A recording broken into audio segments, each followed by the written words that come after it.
All right. Now call the city council regular meeting to order for November the 13th. Please rise to the invocation and pledge of allegiance. The invocation given by Bishop George Cordero of the El Shaddai Fellowship of Orlando.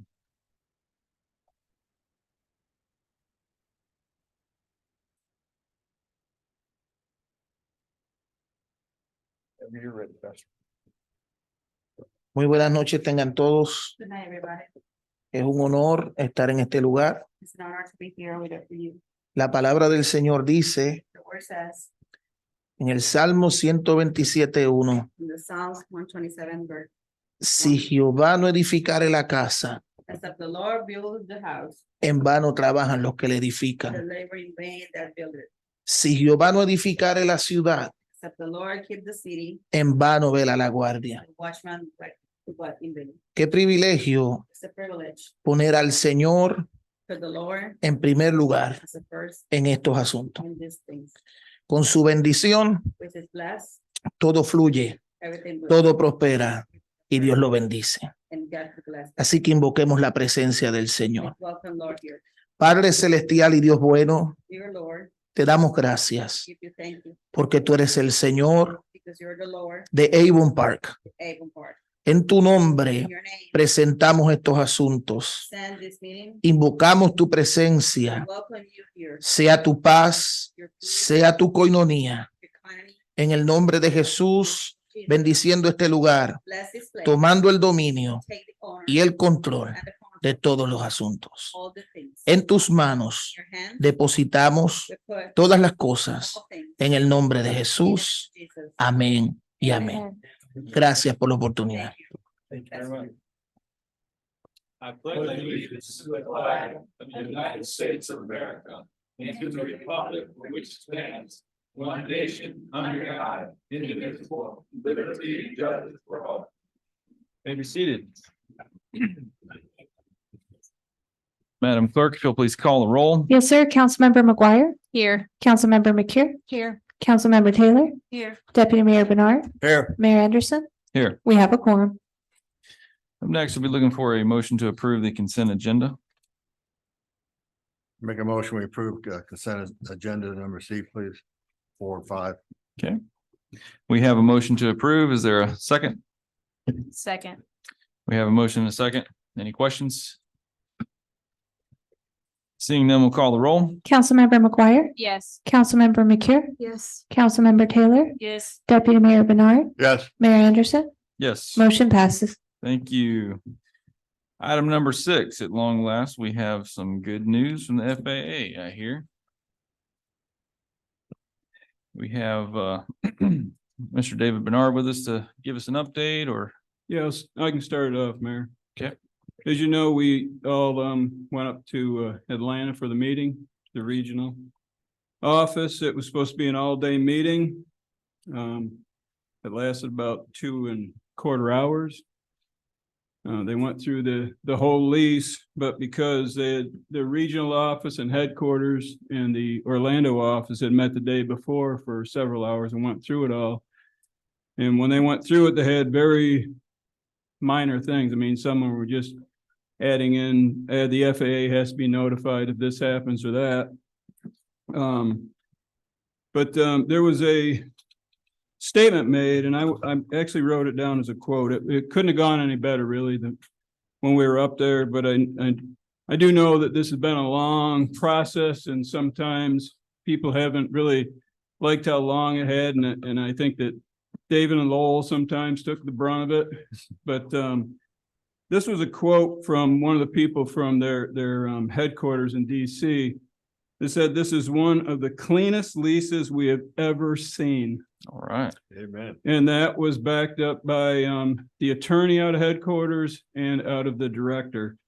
And I just want to, I'm going to pass it on to David and Lowell, and if Nick is on, but I just wanted to get that out there because these guys have done a great job. David was known by everybody up there working on other projects, and I was the last one out of the room, and I talked to the director and the attorney, and they were very appreciative of who we had working and what we did, or they did, not us. And Jerry was involved some with the lease too. So Just want to pass it on before I move it over to Lowell and David. Not that we had any doubt at all, but it's good to have confirmation, right? Exactly. Yeah, no, I just want to have a special thank you to everybody that's worked on this. I mean, it's changed hands a lot. There's been a lot of people involved. So, FAM's done their part, attorney's done their part, inside and outside counsel. So just appreciate everybody's hard work on this so far. And we're looking forward to hopefully seeing this to completion. So I agree.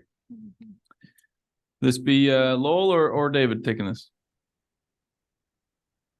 Dave, I'll let you take the lead. All right, I'll kick it off. Thank you very much.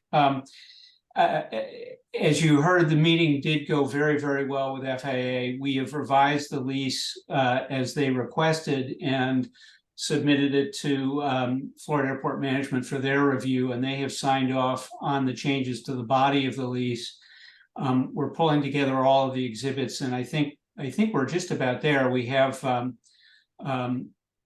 just want to confirm with FAM that they're fine with one of the exhibits, but we should be able to get the entire package up to the FAA by towards the end of this week. We're hoping to do it before the government shutdown, but that is the real wild card here. Is if the government does in fact shut down, the FAA, all the folks we're working with will be locked out on this project anyway. So we've got our fingers crossed that Congress will find a way to keep the government going, and that we'll be able to get the FAA's record of decision.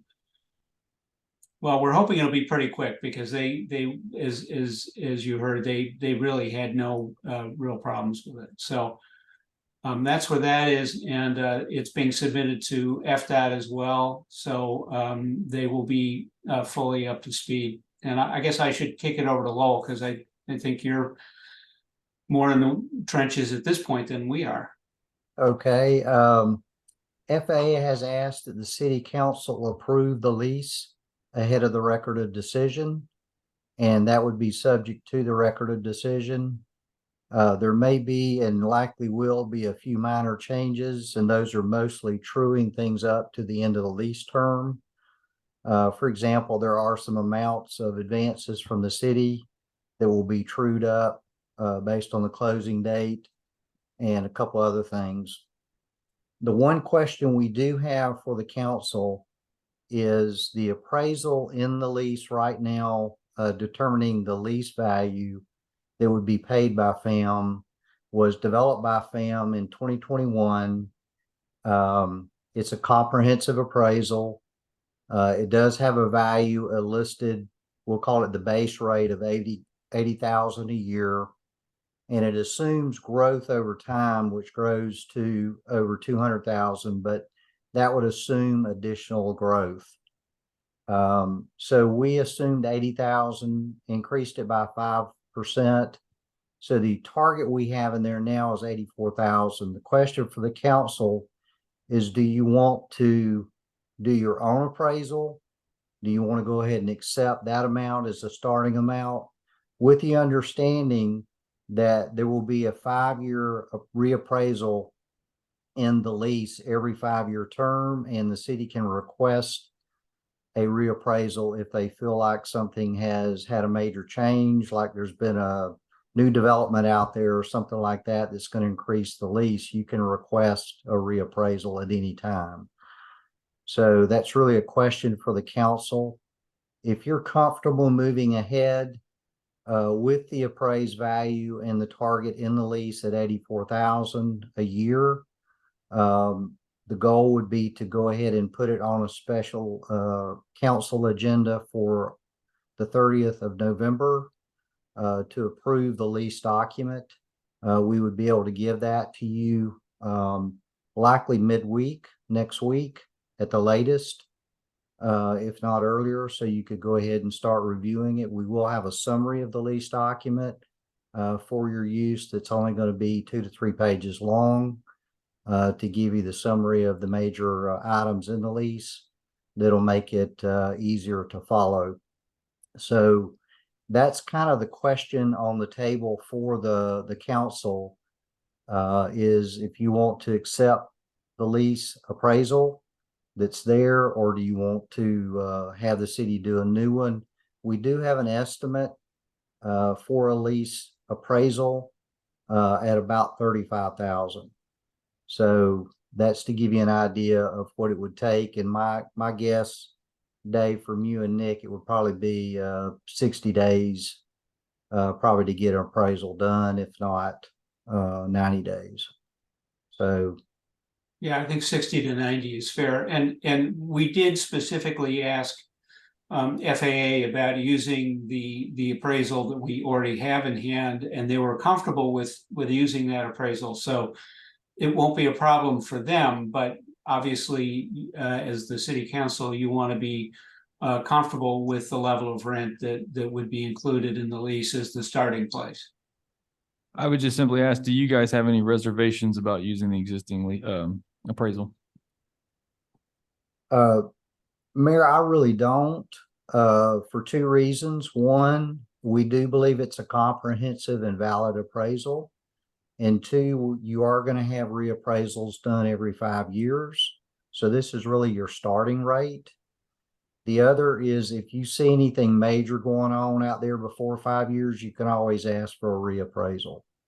Okay. So from that perspective, I would think it would be fine. The other thing I want to remind you about is the lease payment would start in the first year, and you can use those funds to essentially reimburse advances that have been made from general fund, water and sewer fund, other things that you may have advanced to the airport. So those rental rates would be available for doing that, starting out in year one. Okay. I'll just simply ask the council, do you have any further questions about the actual lease itself, or any suggestion as to whether we should get a new lease or keep the one we have? I personally, I'm good with trusting these people here that we hired to do the job properly, and I appreciate their patience. I know at times it's been difficult for all of us up here, but I basically trust you and the FAA and your opinions, and I think we should move forward with it as is. And like you said, we could always wait at earlier time before 5 years if we think it's necessary, but I think it's a good start. It's a fair start, and I'm ready to move forward with that part of it. I'm And- gonna agree with Jim. Okay. It's a good starting off point. I would like to ask the attorney, what do you think of that? Yeah, What I think about the rental rate? No, I was talking to the attorney. Let's talk about Oh, I'm Judy. sorry. and I was going to defer to our specialty counsel for the airport because that's an area they're very familiar with. I'm only familiar with small appraisals as opposed to these type of massive appraisals. So I would ask, if David and Lowell are comfortable with it, I would be comfortable with it. It is more their area of expertise than mine. Thank you, though.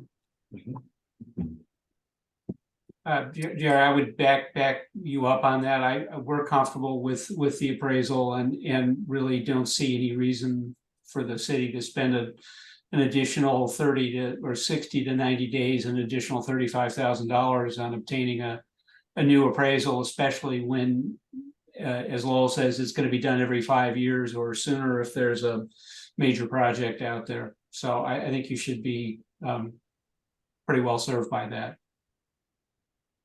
I have one question then. The appraisal that the city may request in that 5-year term or sooner, then the city would pay for that appraisal cost. Is that correct? Under the lease, that is a responsibility of FAM. Okay. Now you can do your own if you want to. But there is a process in the lease for doing that, but it is FAM's responsibility to do a new appraisal every 5 years. Okay, thank you. Right. But if we want additional appraisals, that would be our responsibility. Yes, sir. Yeah. Okay. And not necessarily additional, but you can request them to do them earlier if there's a major change. That would still be FAM's responsibility. The only time it would be your responsibility for paying for it is if they did an appraisal and for some reason the city said, hey, we would really like to do our own just to validate it, or we have something that we want to look at from our perspective. Okay. Any other questions or comments? I just about have the one appraisal? question. Is it 5 years from the date we signed the lease, that they would do a new appraisal, or is it 5 years from 2021 when it was actually conducted? 5 years from the date of the lease. Okay. Good question. Any other questions on the lease? Mayor, I got one for Lowell. Go ahead. Lowell, didn't you say you added a little bit to the 80,000 to put in there? Yes, sir. We added 5% to it. So it would be 84,000. So it's looking like everybody here is fine with keeping the appraisal that we already have. Do we need a vote specifically on that? Yes. Okay. So is there anyone wishing to make a motion to accept the appraisal that the city already has? So move, please. All right, we have a motion. Do we have a second? Second. We have a motion and a second. Last call for questions on the issue of the lease. Seeing none, please call the roll. Councilmember McGuire, Yes. Councilmember McCure, Yes. Councilmember Taylor, Yes. Deputy Mayor Bernard, Yes, Mayor Anderson, Yes. motion passes. All right, the request to have the special meeting on the 30th. Is anyone opposed to that date? That's gonna be on a Thursday night, right? Yes, that's correct. Yes. I don't have any problems with that. Any conflicts? I don't think so. Okay. Do we need a motion to set that special meeting, or would that just be my purview? Yes, Need a motion? yes. Okay. Do we have a motion to have a special meeting on the 30th concerning the lease for the airport? Make a motion that we have a special meeting on the 30th concerning the airport. Okay. We have a motion. Do we have a second? Second. We have a motion and a second. Any questions? Seeing none, we'll call the roll. Councilmember McGuire, Yes. Councilmember McCure, Yes. Councilmember Taylor, Yes. Deputy Mayor Bernard, Yes, Mayor Anderson, Yes. motion passes. Will that be at a 6 o'clock time or 5:30 or? 6 o'clock. 6. Okay. All right. Anything else from Lowell or David? There's Yes, a, sir. I would just say, be prepared. It's a pretty comprehensive package. And we can work with, Mark and Melody and the team to have that available however you prefer, through the clerk's office, but there will be a summary that will go with it as well.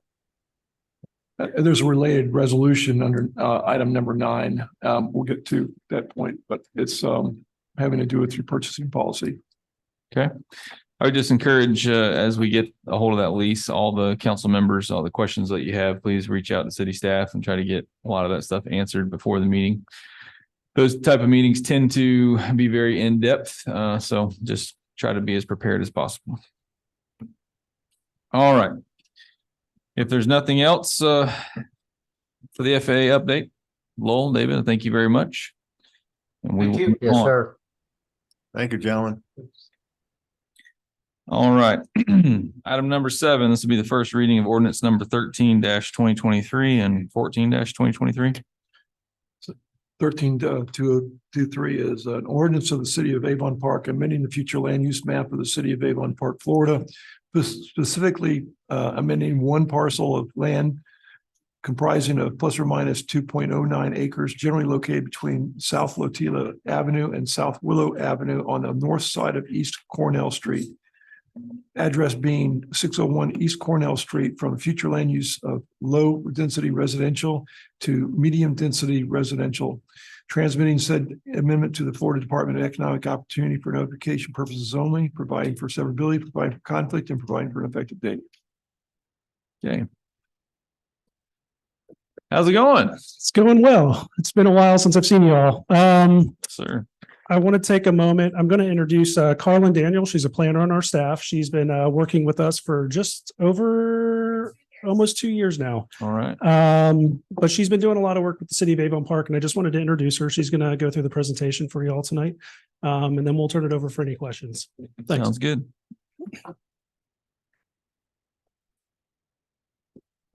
Good evening. Evening. For the record, I'm Carlin Daniel with Central Florida Regional Planning Council. We are looking at a property that is located at 601 East Cornell Street. The property is roughly 2.09 acres. The purpose of this is to update the city's future land use and zoning maps.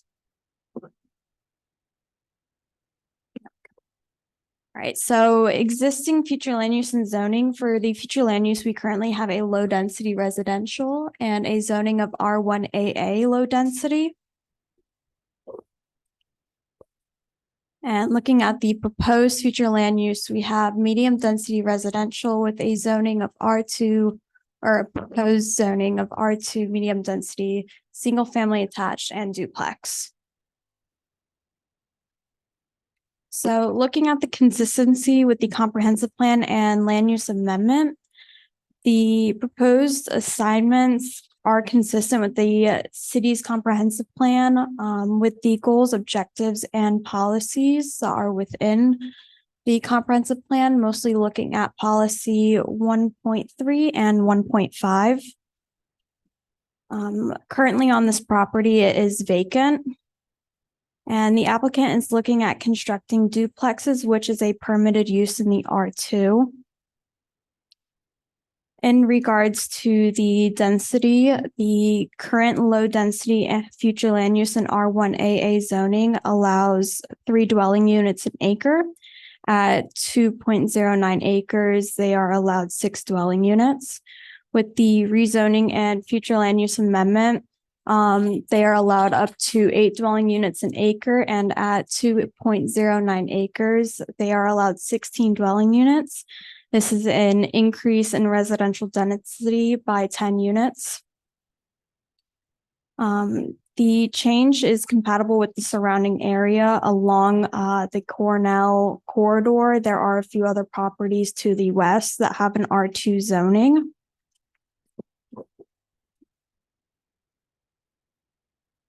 So currently, city water and sewer is available to future development. The requested changes are not anticipated to have any negative impacts on surrounding roadway networks, solid waste collection, or public school and recreational facilities. Impacts will be reviewed at time of development. Also in your packets, you guys did receive that we got a non-binding letter of concurrency from the Highland School Board, acknowledging the capacity. And the proposed future land use and zoning changes do not provide any negative impacts at this time. Okay. To also give some background on the planning and zoning board motions, we had a meeting back on October 10th. Planning and zoning board voted unanimously to forward the proposed future land use amendment and rezoning to the city council with recommendations of denial.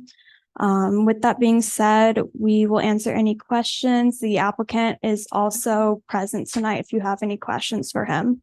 Okay. Do we have any questions for CFRPC at this point? I have just one question. It says you could possibly go from 6 units to maximum 16, or is that their goal, is to build 16 units or 12? Repeat that for me. I couldn't hear you very well. Oh, I'm I'm sorry. sorry. Is the applicant planning to build 12 units or 16 units? He is allowed up to 16, but he's planning on doing 12. In the staff report that you guys received on page 7, let me get there for you. For an R2 zoning, they're required to have a minimum lot width of 50 feet in width and have a lot area of 7,000 square feet. There's going a proposal of 12 lots, which will have a width of 50 feet and about a depth of 150, giving them a lot area of 7,500 square feet per lot. Okay, thank you. You're welcome. Any other questions for CFRPC? Yes, did I hear you say the planning and zoning recommendation was? It was for denial, It was for recommendation of denial. denial. Yes, ma'am. And the reason for the denial? It was mostly based on, I believe,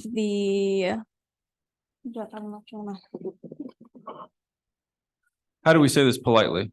Yeah, well, if the, Yeah, I don't mind saying it.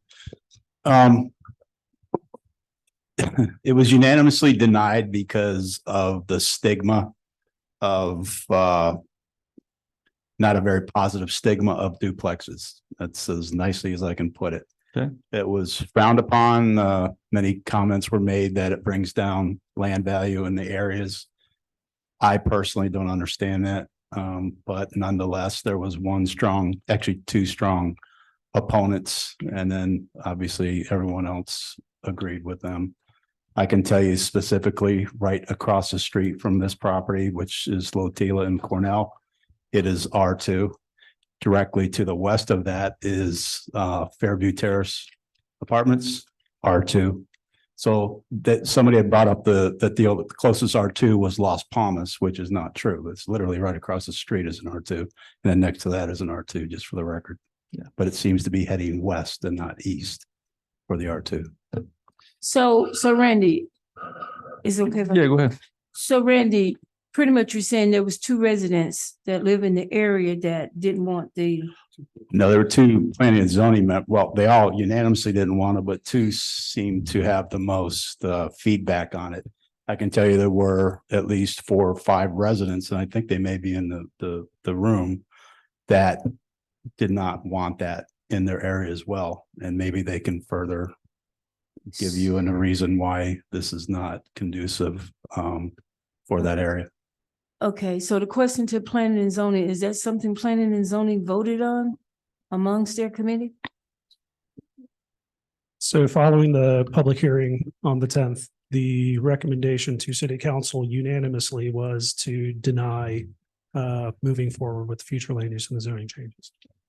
Okay. Any other questions for CFRPC? Okay, if not, perhaps there might be some residents that want to speak, and then maybe we'll have questions for you afterwards. Yep, and tonight's first reading too, right? So just, and you might mention that, so this will still come back again for an adoption hearing, which will be an official public hearing at that point, but just putting that out there, that there's another opportunity to comment on this. Absolutely. Is there any residents wishing to speak on the zoning change? Yes, ma'am, you'll have to come up to the microphone.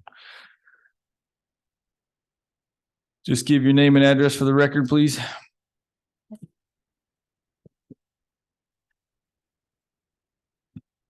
Name is Julie Jerkowitz. I'm at 614 East Cornell Street, about 100 feet or so away from the subject property. Yes, ma'am. And what I wanted to mention to you, I could read again the thing I gave to the zoning board, but I lived in another town. And in this other town, I bought a single family home and the house next to it, which was also a single family home, and put a great deal of time and money and effort, 10 years, fixing up and repairing these homes. And the next adjacent property, that town allowed them to rezone it from R1 to multifamily. Looking out through our window, right across the alley, we saw the police called to this property numerous times. We had one young lady who was living in the garage, which was rented out, and she had a lot of visitors. A lot of male visitors who didn't stay very long. We had a constant revolving door of tenants in this property.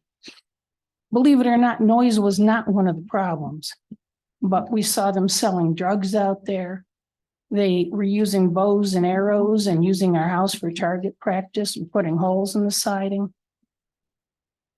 And we wound up having to sell, and we moved here because we understood Avon Park to be a nice place.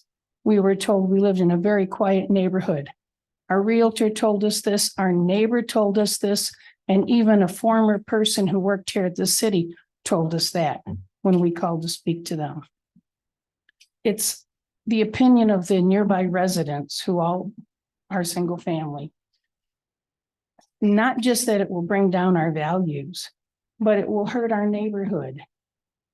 And it's the last buffer between us and additional properties around. It's not going to do any good for anyone in our area because it's not going to be low-cost rentals. In this day and age with the interest rates and the costs, it's going to cost them a lot of money to build these, and they're going to want a lot of money to rent them. but that doesn't mean they're gonna get good quality people in them. And we just don't want multifamilies in there. We have the high zoning now, and I'd be very disappointed in Avon Park if they were to change the recommendation of the zoning board and approve this. And I thank you for your time. Thank you very much. Anyone else wishing to speak on the issue?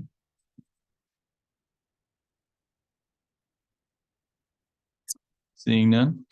Any further questions for any staff or CFRPC or anything? No, I thought Randy spoke very well of the situation.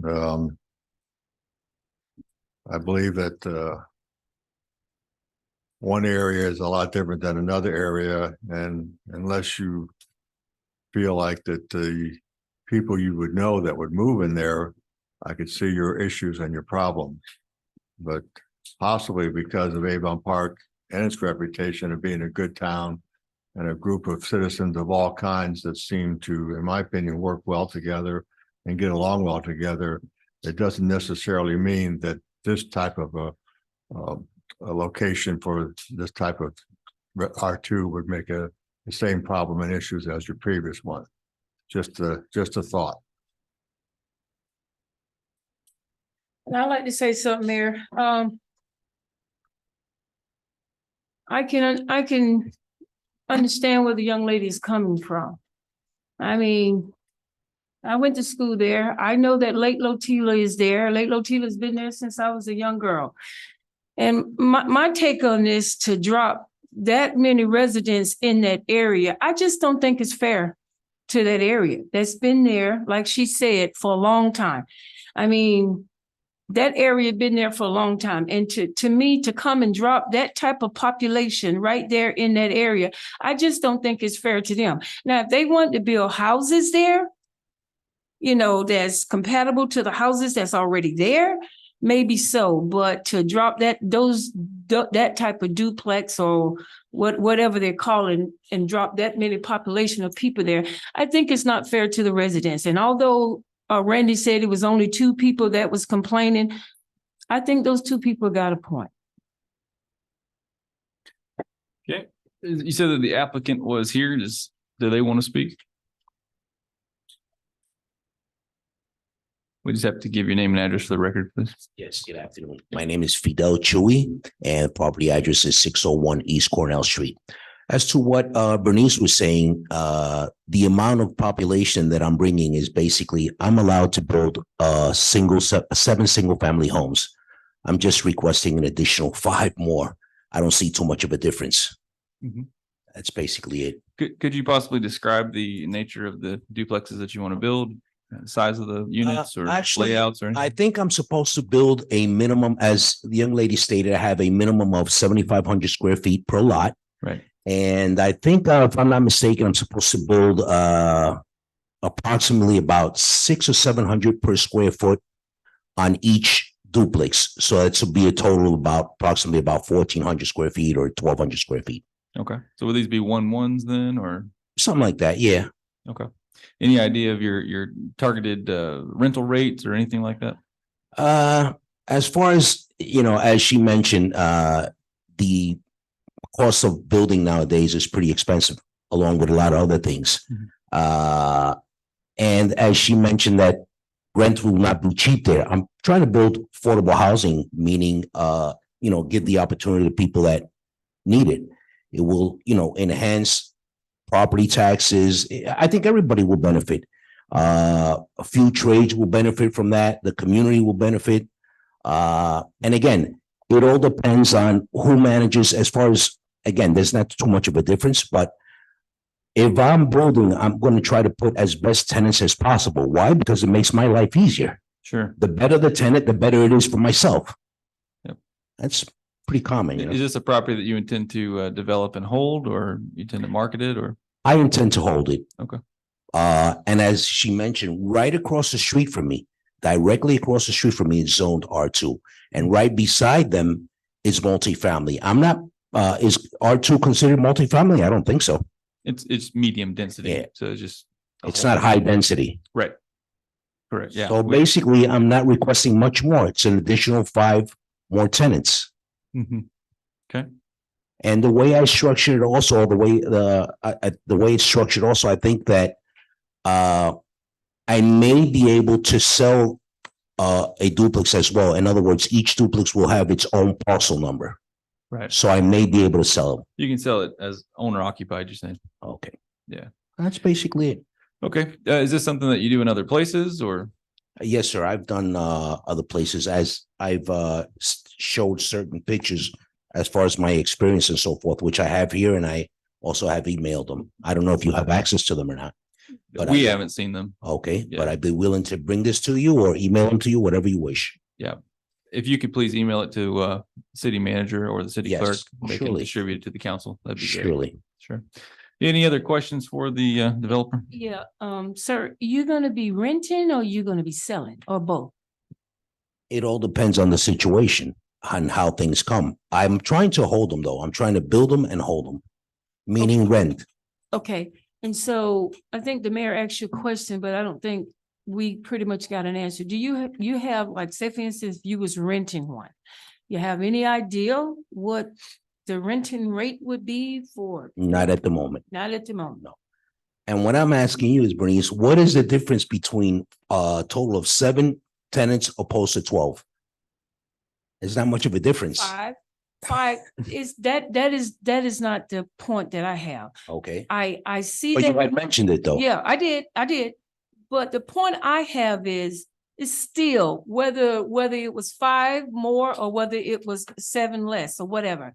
I just thought that there was a lot of people in that particular area where around, if you look around that area, it's pretty much just single family homes other than what, Lake Lotila? No. Where?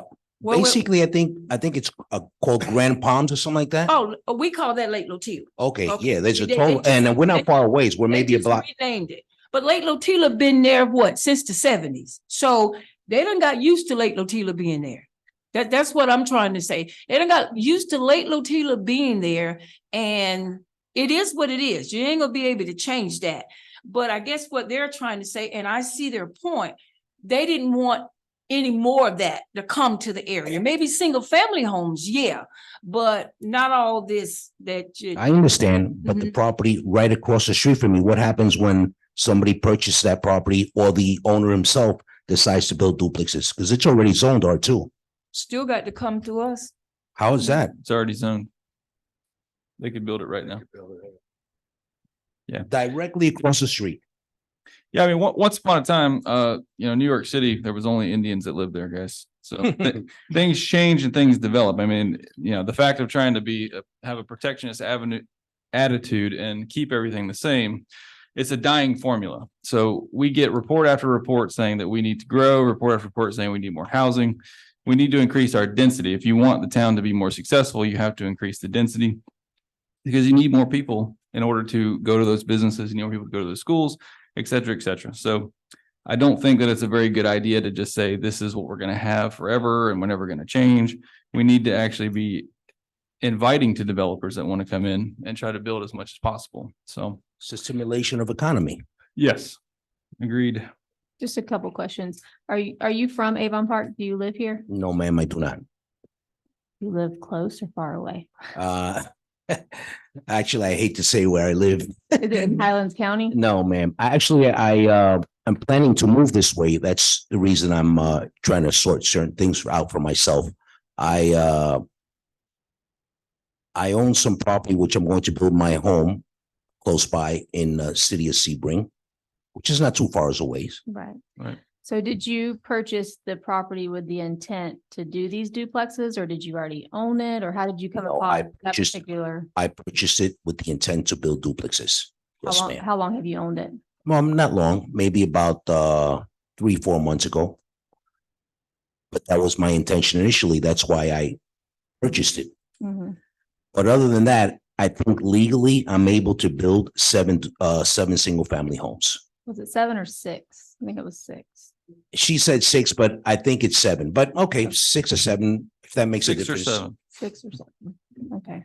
And then the other places that you've built similar duplexes Yes, or ma'am. apartments, just duplexes? Yes, And do you still own those and rent those out, or did you sell those? I sold those. Okay, I own some duplexes though, and I'm going to go ahead and email her what it is that I mentioned as far as pictures and so forth. okay.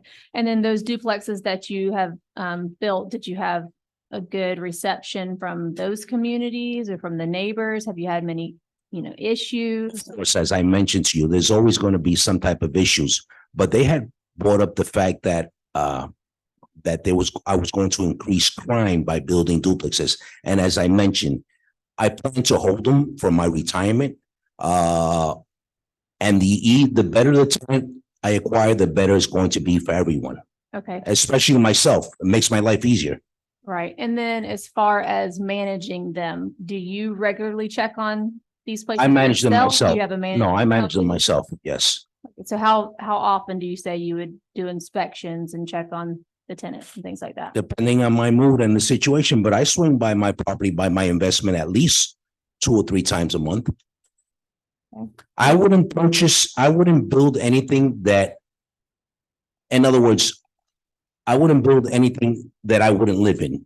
You understand what I'm saying? So, Would you live next door? of course, that's why I purchased, that's what I just mentioned to you. In other words, I purchase things that if I need to live there for whatever reason, circumstances in life, I'd be willing to live there, of course. Okay, and then any like property violations on any of your other places? No.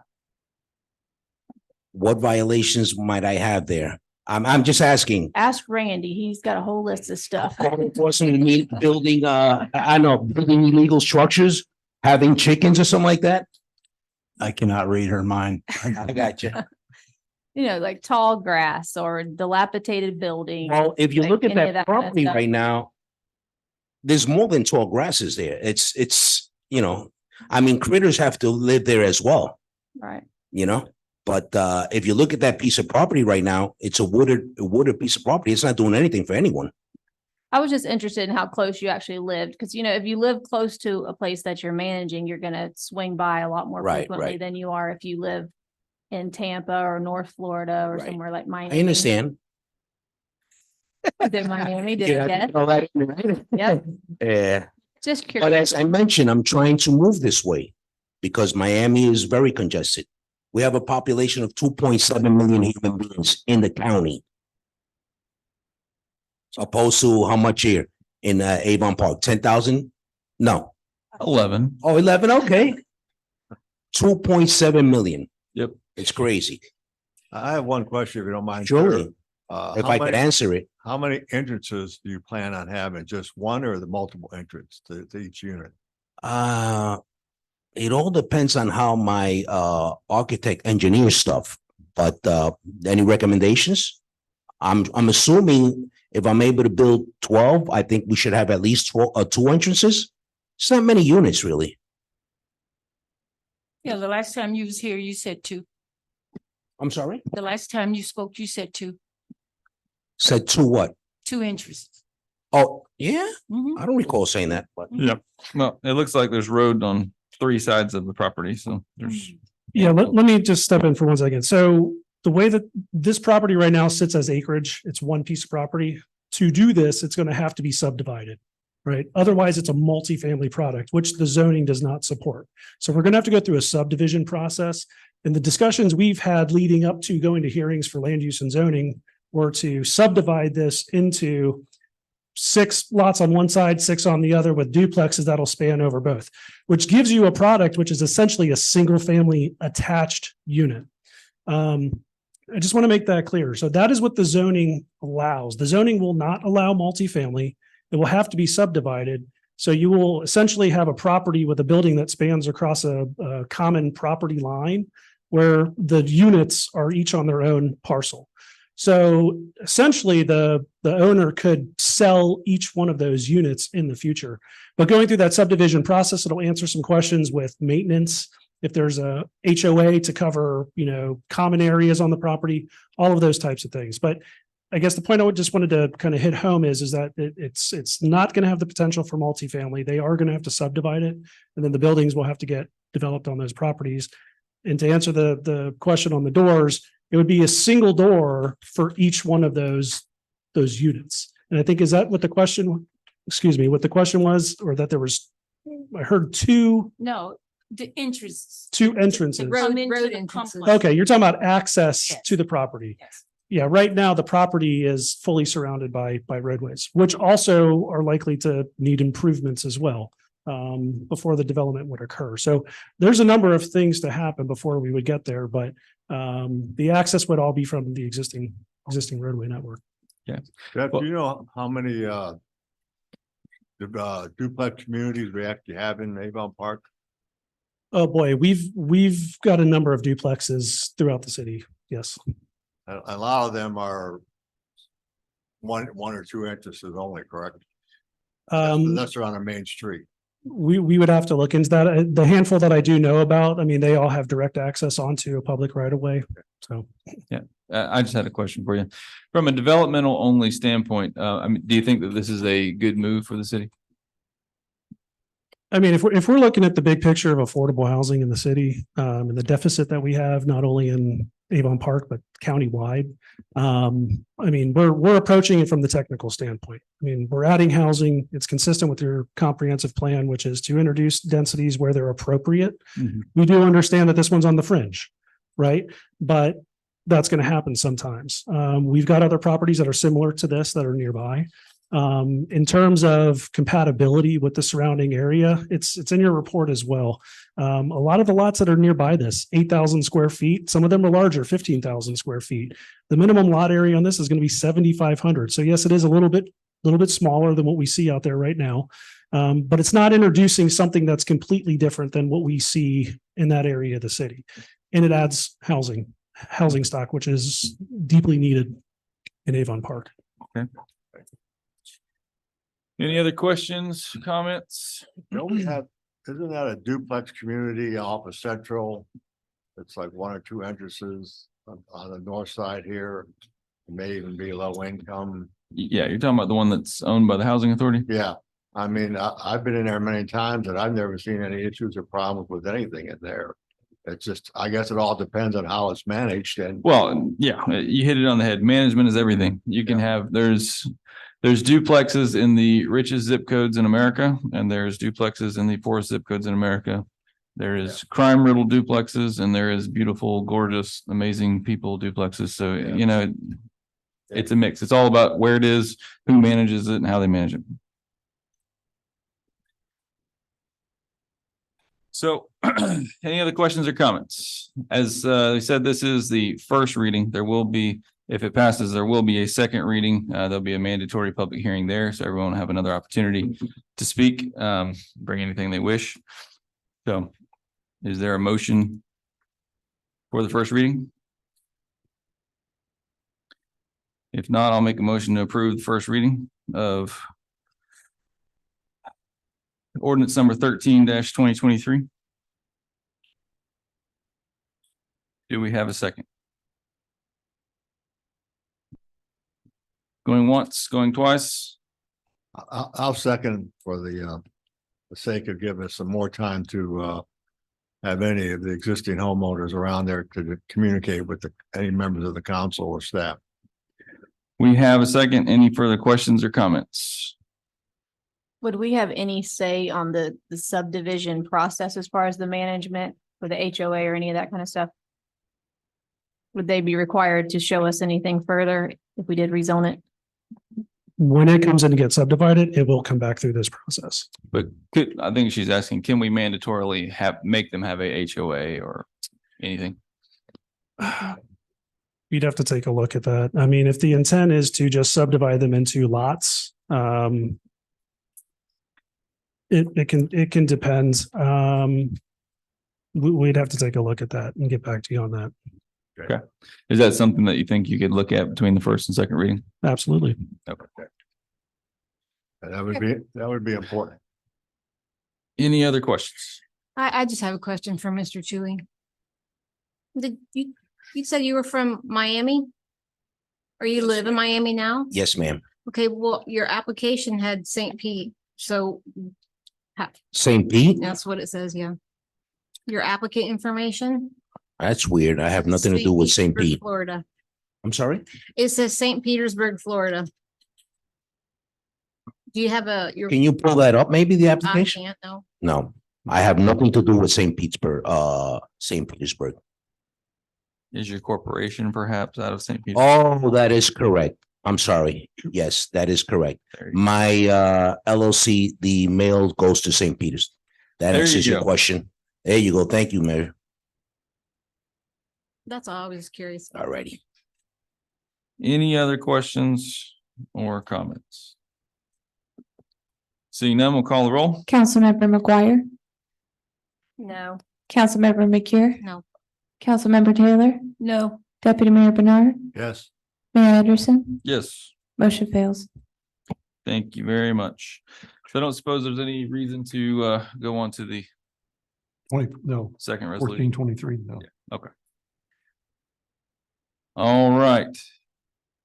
Moving on to resolution number 2023-24, adopting the revised budget for fiscal year 2022-2023. Melody, take it away.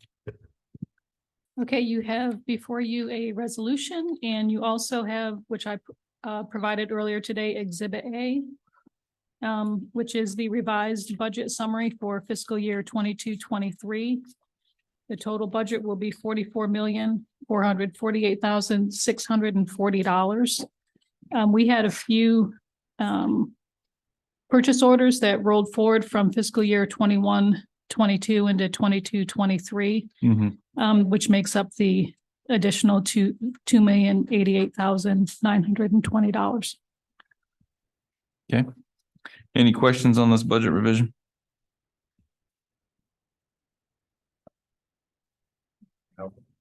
Seeing none, Can you read the resolution? Please. So resolution, City of Avon Park, Highlands County, Florida, adopting the revised budget of fiscal year 2022 to 2023, providing an effective date. Need to fill in the second whereas clause has a blank in it. Of course, that needs to be filled in as part of your motion. do you have that amount to fill in? Yeah, it's going to be $44,448,640. Does anyone care to make that motion? So move. All right, we have a motion. Do we have a second? Not gonna read. I'll second. We have a motion and a second. Questions? Go ahead. I have none. Oh. No questions, please call the roll. Councilmember McGuire, Yes. Councilmember McCure, Yes. Councilmember Taylor, yes, Deputy Mayor Bernard, Yes. Mayor Anderson, Yes. motion passes. Resolution number 2023-26. This will be a change to the city's Avon Park purchasing manual. I'll read into the record first. It's a resolution of the City Council amending the city purchasing manual to remove the requirement for approval of long-term leases of city property by ordinance and replacing that requirement with an extended review period and a public hearing, providing for conflicts and providing for an effective date. So as I mentioned, this is related to the approval of the lease. And the reason for that is because your current purchasing manual requires that long-term leases no longer than 5 years be approved by ordinance, which has always been okay before because we didn't have any long-term leases. But even if we had, that would have been still okay, except in this situation, the FAA will not approve it until you approve it. And if you approve it by ordinance, it creates an issue because we'd have to have an ordinance which says basically that we're passing this ordinance, effective law, that but it's not just subject to FAA approval, but it's a outside party and our outside agency has to approve this. Otherwise, this ordinance is not effective. And that is, I got questionable validity to it. And so what I did basically, since I originally made that change, as I recall several years ago, that's how I look at my stuff. Because you have had at least one lease that was a long-term lease, which is not real good.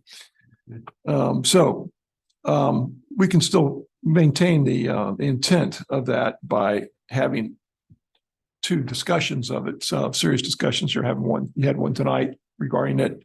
Everybody gets to look at it for a period of time. And then on the 30th, you'll have a public hearing, which we're going to notice in the newspaper, just like an ordinance you would do. So really, it's having a very similar procedures as an ordinance, but it takes away that onerous provision that requires that we have that much higher standard ordinance, which is, it doesn't change the consideration in this situation. It just allows you to do it. In my opinion, it was, it's possible that we could do it, but it was questionable. We didn't want to have any questions when we go into this lease. We want to have it as clean as possible. So, is there any potential negative effects on any other leases that the city may enter? I'm not familiar with any that are up at this point, but I mean, you can always change it back if you feel like there's going to be one, but we can't do it for this one, period. Right. You know, I mean, I just think there's just too much of a question. And I spoke to the Attorney General's office because I couldn't find anything to say yay or nay, but it just seemed from a legal standpoint that it'd be a little quirky. The opinions writer there, the attorney that writes a lot of the opinions, she said, wow, she's never heard that either in all the years that she had been doing it. And that she thought it was a little quirky too, but she couldn't say yes or no. And we said, well, it's just, let's just change it. And so that's what this is about. All right. Any other questions? I have a question opposed to the must and the may. Must and the may. Yeah, section 1. Let me see, we're talking, Procedure, I'm sorry? under procedure. Yeah, under procedure. Yeah, that's just a semantics issue because But is I guess it says must approve, and I must be approved, and it obviously can be approved or rejected, but by the same vote. So I just simply said may be approved, and obviously the opposite side of that is rejected. That's just a semantics issue I made. That was not that wasn't a huge consideration on my part. Okay, because when I read it, Mr. Burr, I take it that the city council may approve it or they must approve it. Am I reading it wrong? Right. So, yeah, I mean, it's kind of a semantics issue. I don't think there's any import to the difference between must and may in this situation. It sounded bad to say that the council must approve it, and as opposed to it may approve it. Well, and once again, when I read it, may, that means we may if we want to, but must is it can't go further without our approval. Well, either way, it can't go further without your approval. This is a procedural issue, just having to do with the procedure with which you're going to do the approval.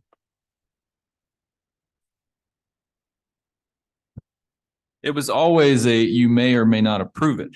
However, what it was saying is that you must approve it by ordinance. It's just saying that you must approve it in that method, but it was always a may or may not approve.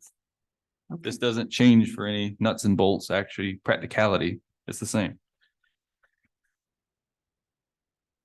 Okay. Any other questions? No. All right, we'll be looking for a motion to approve resolution number 2023-26. So move, please. All right, we have a motion. Do we have a second? Last call for questions.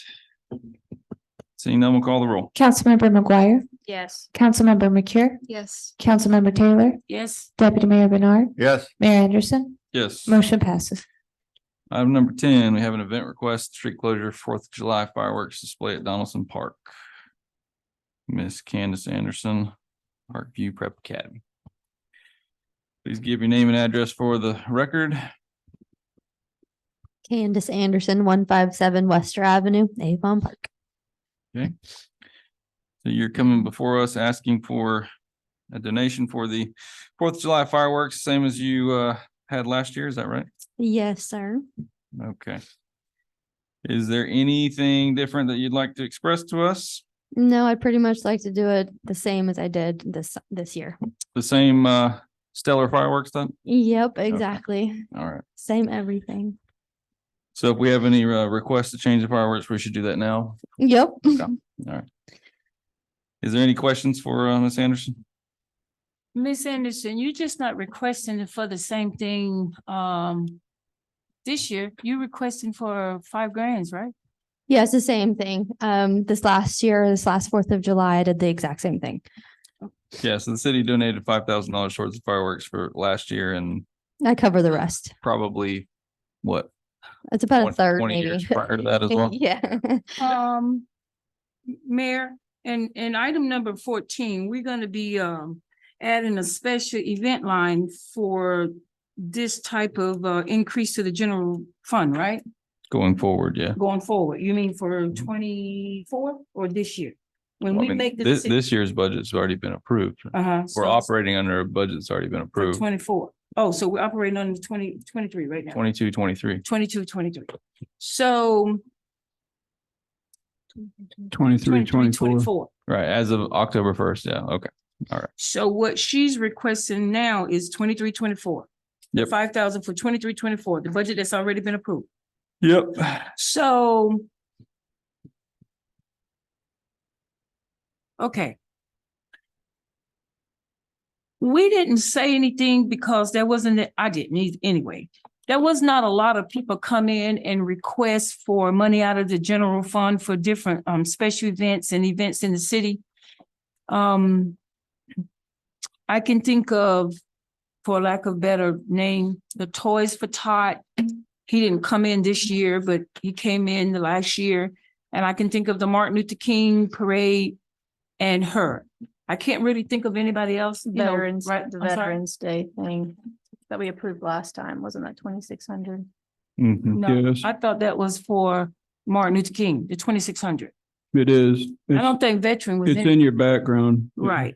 So my thing is, isn't it quite a lot, a $5,000 approval for one item? When we only got a $12,000 budget, that's like 45% of the budget that we have. Well, this is kind of an expensive event, so that's probably why. And I get that. And in the past, it's been what? First come, first serve. But to me, that seems to be a problem. And I know some events are bigger than other events. And the 4th of July is a big event. I get that. But if you continue to give the same organization the same amount of money, that means there may be other organizations that need Avon Park help, but we can't give it to them because we done gave this particular organization 45% of the budget that we have scheduled. And my thing is that fair? And I also think before we even get to the line item, that we probably should change that first come, first serve and put a certain amount per each event. And that way we can keep it fair. Kenny, how much did the fireworks cost last year? It was over 16,000. Okay, so the city gave $5,000 and you guys gave $11,000. Mhm. Okay, did they charge any money for that event? No. No, What are they doing that for? The benefit of all the residents. So they just donated $11,000 out of the goodness of their heart to the Mhm. city of Avon Park. If they didn't do that, you wouldn't have fireworks. Is that what you want? You don't want to celebrate 4th of July? of course I don't go to the. Thank you very fireworks. much. Everybody does too. I don't go to the fireworks here in Avon Park. I'm not a. Well, fireworks shame on you girl. then. But I guess what I'm saying is there are donors, there are sponsors.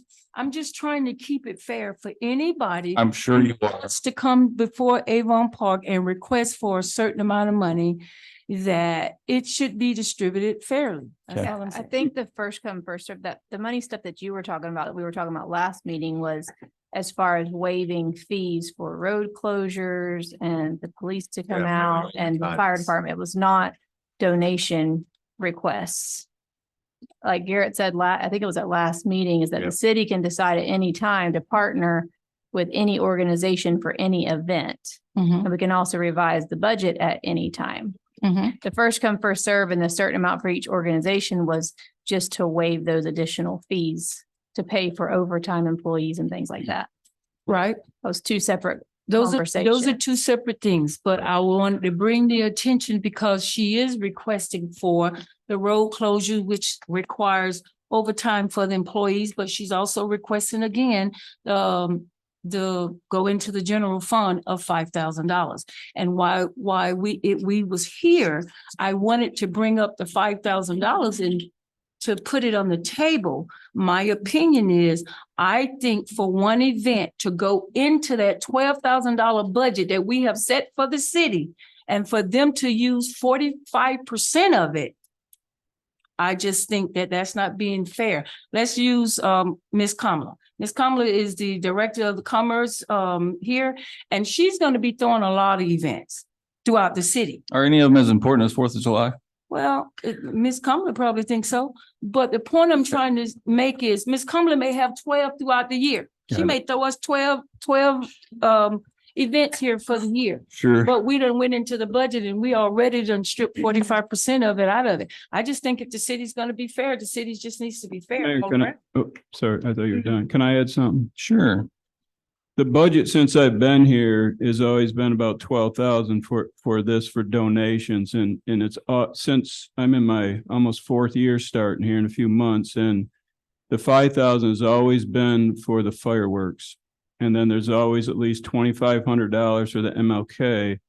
Those are two that's been earmarked since I've been here. So it's really not a first come, first serve. They're two things that the city's been doing for years. And I think the Now that- MLK is too much, if you ask me. Okay, no, I just wanted to say that is in there. It's basically in Melody's a line item where she comes up with 12,000, and then you have $9,400 left at council if they decide to give it to someone else who comes forward. There's $9,400 in there. Okay. What? 44. And I think the thing is, I mean, the 5,000 this is only the second year that she's requested to actually put it on. So that same 5,000 has funded this 4th of July event for many, many years. As long as I've been here. It's also a citywide. I don't think you have involvement for any other event for the entire year throughout all of Avon Park than you do for the fireworks. I mean, that pretty much brings everybody downtown to watch. Yep. And if no organization came forward to donate the other $11,000, you would either have a really crappy fireworks display, or you would have no fireworks display, or you'd have to fit the entire bill. But, you know, ignorance is bliss, I guess. All right. Do we have a motion to approve this? I'll make a motion to approve it. We have a motion. To approve D10 for the event request. Okay. We have a motion. Do we have a second? I'll second it. And We- I'd like to make some comments. Go ahead. I understand my colleagues' ideas and opinions and thoughts, but I think that we have three major events, but we have two major events that are on downtown Main Street that this city of Avon Park is well known for. The first one is coming up in like 2 weeks, which is the Christmas parade.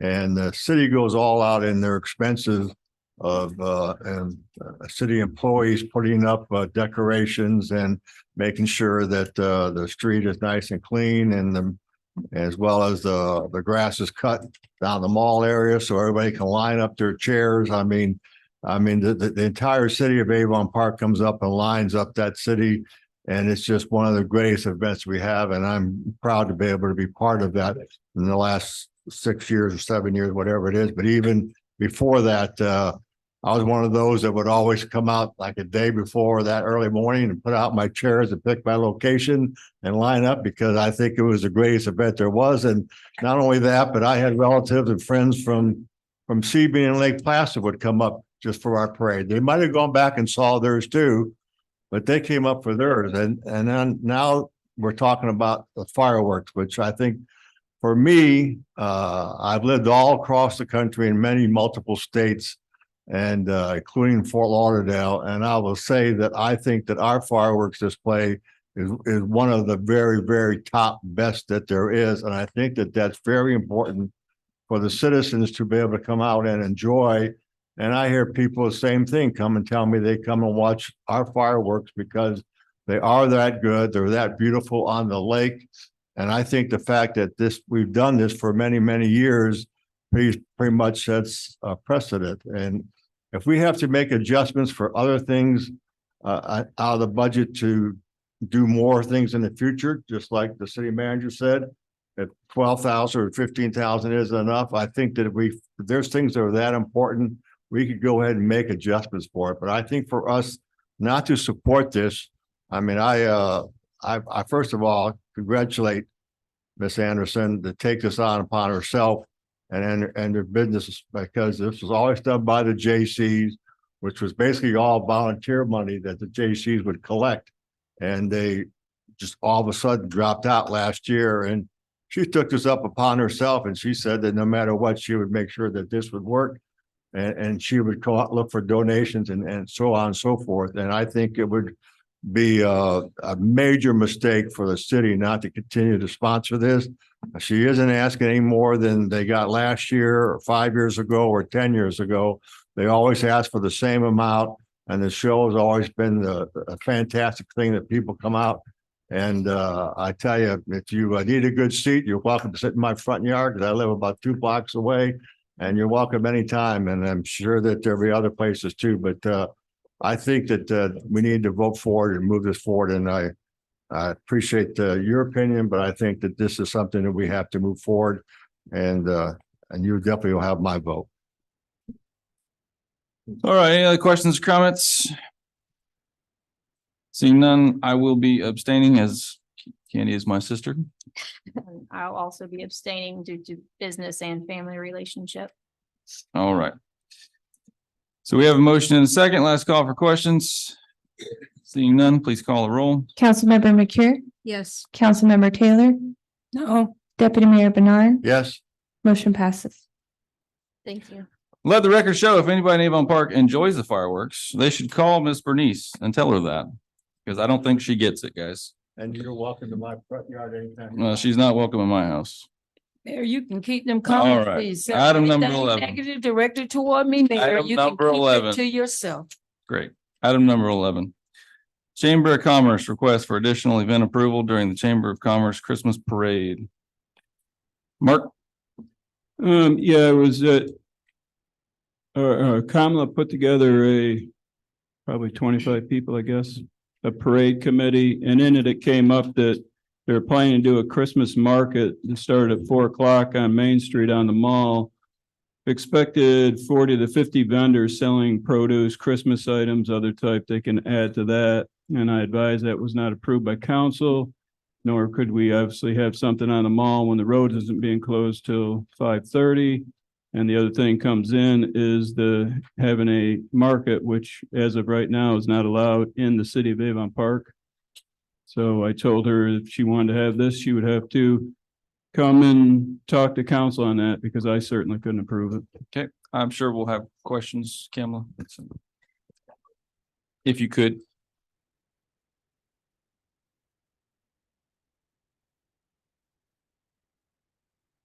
Give your name and address for the record, please.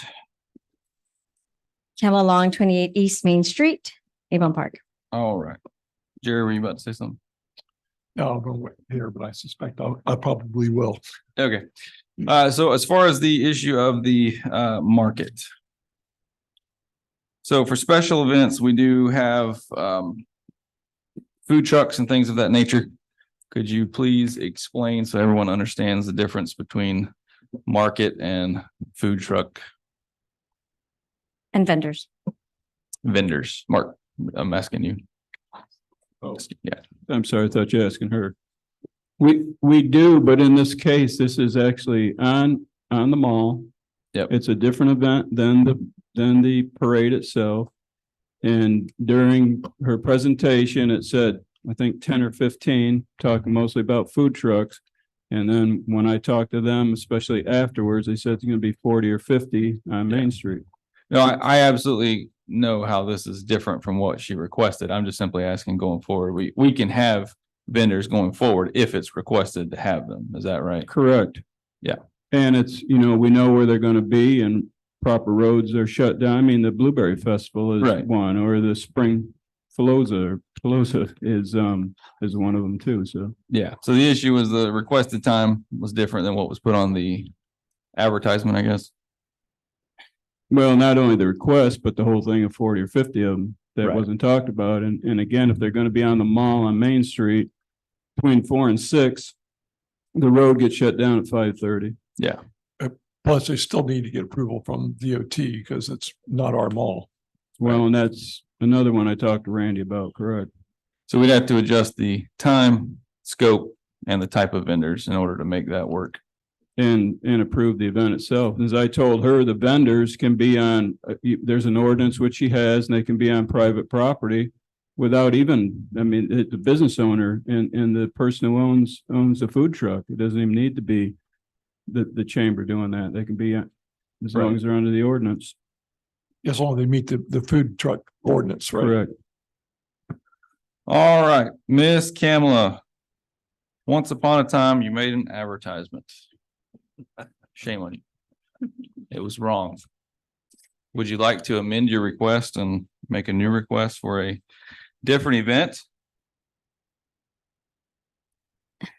So I will strongly advise that I submitted the forms as requested.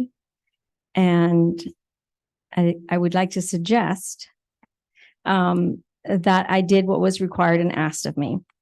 So I filled out an application form. It was an event request form. And it said, will food vendors be cooking or serving food at the event? I checked yes. That's the first one. The other thing is I submitted with the application the flyers that indicate what we were promoting, which is vendors and food trucks available 4 to 8. Avon Park Christmas on the Mall, 6:30. Christmas parade starts at 7 p.m. Again, I'm new to this, so I used the forms that were given to me. I did not have adequate precedent in terms of having a holiday market. Obviously, I thought it would be a great addition to our Christmas parade.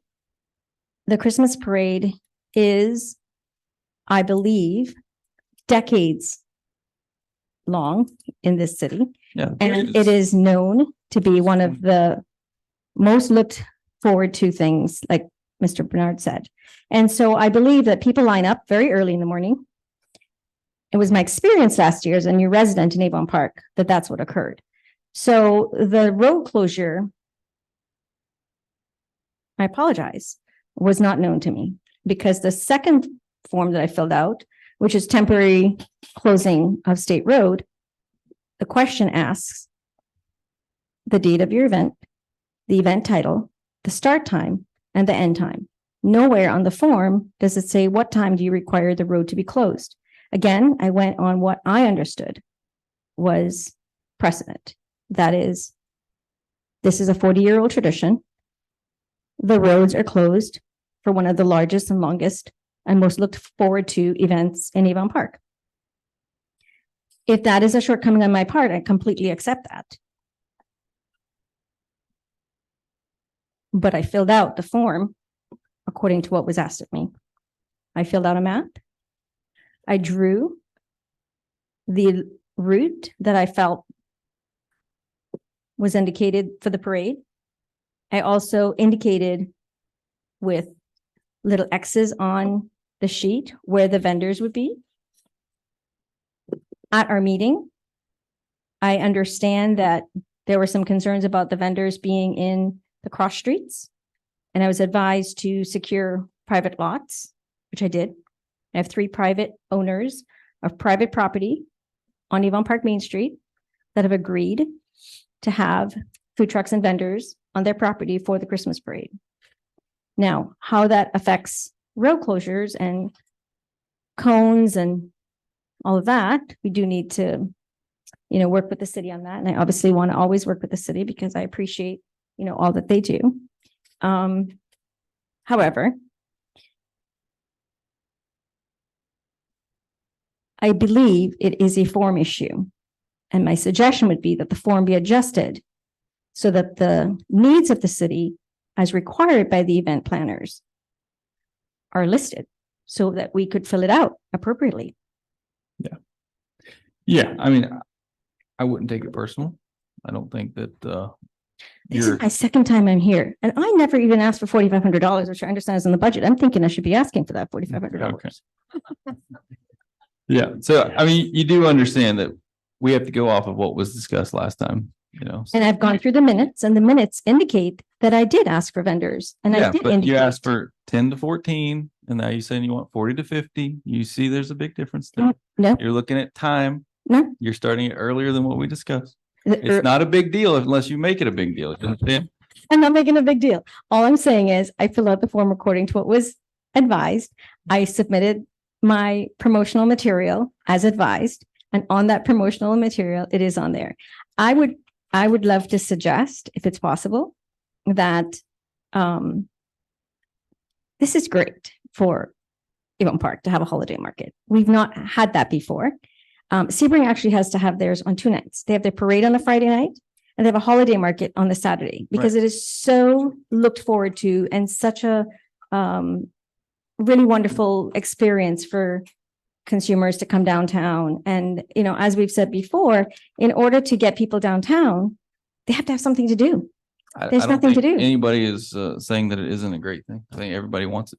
So would you be open to doing it like Sebring does then and have, my only thing is it's kind of dark down the middle of the median, but then if you light it up for the vendors to have lights, you know, for security for their booths and things like that, then does it take away from the parade floats to have lights and things like that? So, I mean, would you be open to just doing the parade on Friday night, having a couple of food vendors? I know like the high school sells food as fundraisers and things like that. Right. And then doing your holiday market on Saturday, maybe in Donaldson Park or something, then we don't have to shut roads down. And you could have as many vendors as you could fit in there. Yeah, I'm totally open to all of that. Again, this year I was trying to really go with the path of least resistance, do what's been done before with a slight tweak, you know, and the slight tweak was a holiday market. Again, nowhere in the form does it say 10 to 15 vendors, 5 to 10, Yeah. 10 to 15. There's nowhere on the that we're form that says how many, you know. I don't think that information was taken from the form. I think that was how you answered it when you were here. Yeah, I said 10 to 15. Again, that was in October. We probably haven't gone up that many more. I think we right now are at about 15 vendors, to be quite honest. 4 of them are informational tables. So there really aren't even booths. They're just a table like a real estate office and a couple other small businesses that are just putting out their business cards on a table. I believe about 11 of them are vendors of some sort, like products, services, and food. Yeah, I'm totally open. I mean, again, I want this to be amazing and big. And I mean, I'm not trying to run a close second to Candace and 4th of July, but I would love to, have our Christmas parade be as wonderful as our 4th of July, because the 4th of July parade, not parade, but the fireworks is fantastic, Both right? of them could grow 10x, 100x. Let's do it. Let's do it. And I'm open to moving, I'm not going to say that that's on the agenda, obviously, for this year or next year even.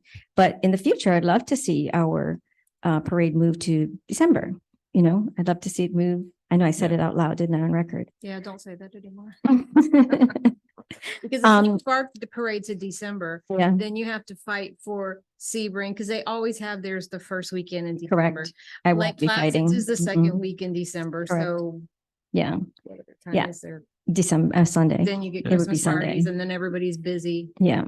So I know I won't definitely can't do it, right? I mean, the chamber is just not willing to go like that late in the month either. But and next year, I think actually it's going to be on the 3rd. Depends on when Thanksgiving falls. It falls on the Monday after Thanksgiving. So I think it works.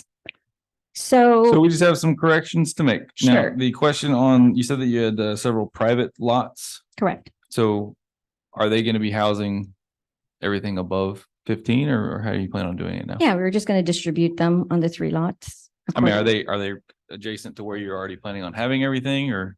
Yeah, I mean, Main Street in Verona, the tap room parking lot and Pure Grit. Okay. And then the other ones are going to be in Main Street, right at that area or? No, we'll fit everyone. So you're going to fit all of everybody you have now, you're only going to put them on those 3. On those private 3 lots, which will be the food and the product vendors. I Oh, think so you're actually not putting anything on. city property. I was told I couldn't. Okay. So the information vendors, I may put in front of the chamber, actually. I may just put them under our awning and keep it there. Just suggesting, there's an issue with regard to private vendors making money off of city property. Okay. Yes, and we're getting no revenue associated with that. So I just throwing that out there. Are you being paid, is the chamber being paid for the by the vendors for their booths? Yes, and I know, I mean, all of our events and anything that we do in the city, like Candace just said, there is a certain amount that is expensed, but there's also a certain amount that we have to put out of our pockets. So it is not an even trade. The cost of a Christmas parade and the cost of putting out a Christmas parade is far greater than the vendor fees for 11 vendors that are participating in the parade. For 10,000 is what I was told, 10 to 12,000 people coming to downtown, 11 vendor fees will not cover the Christmas parade. There are far larger things that we need to cover in terms of costs. Again, we are a nonprofit and vendors are small businesses. Food trucks, vendors, they are small business owners that take very seriously their work. They're not just little tchotchke things that they're making in their backyard. They are very serious about supporting their families. They're very serious about paying their taxes, being licensed, and paying fees. The fees were never in question. If we are charged a fee for having an event, we pay the fee. We never asked for money. I only went in terms of the waiving of the fees, again, by precedent, because I inherited this event. I inherited everything from the chamber, basically. So if there is a fee scale here that the city has published for vendors, it's $11. I don't think any vendor would have a problem paying $11. There is also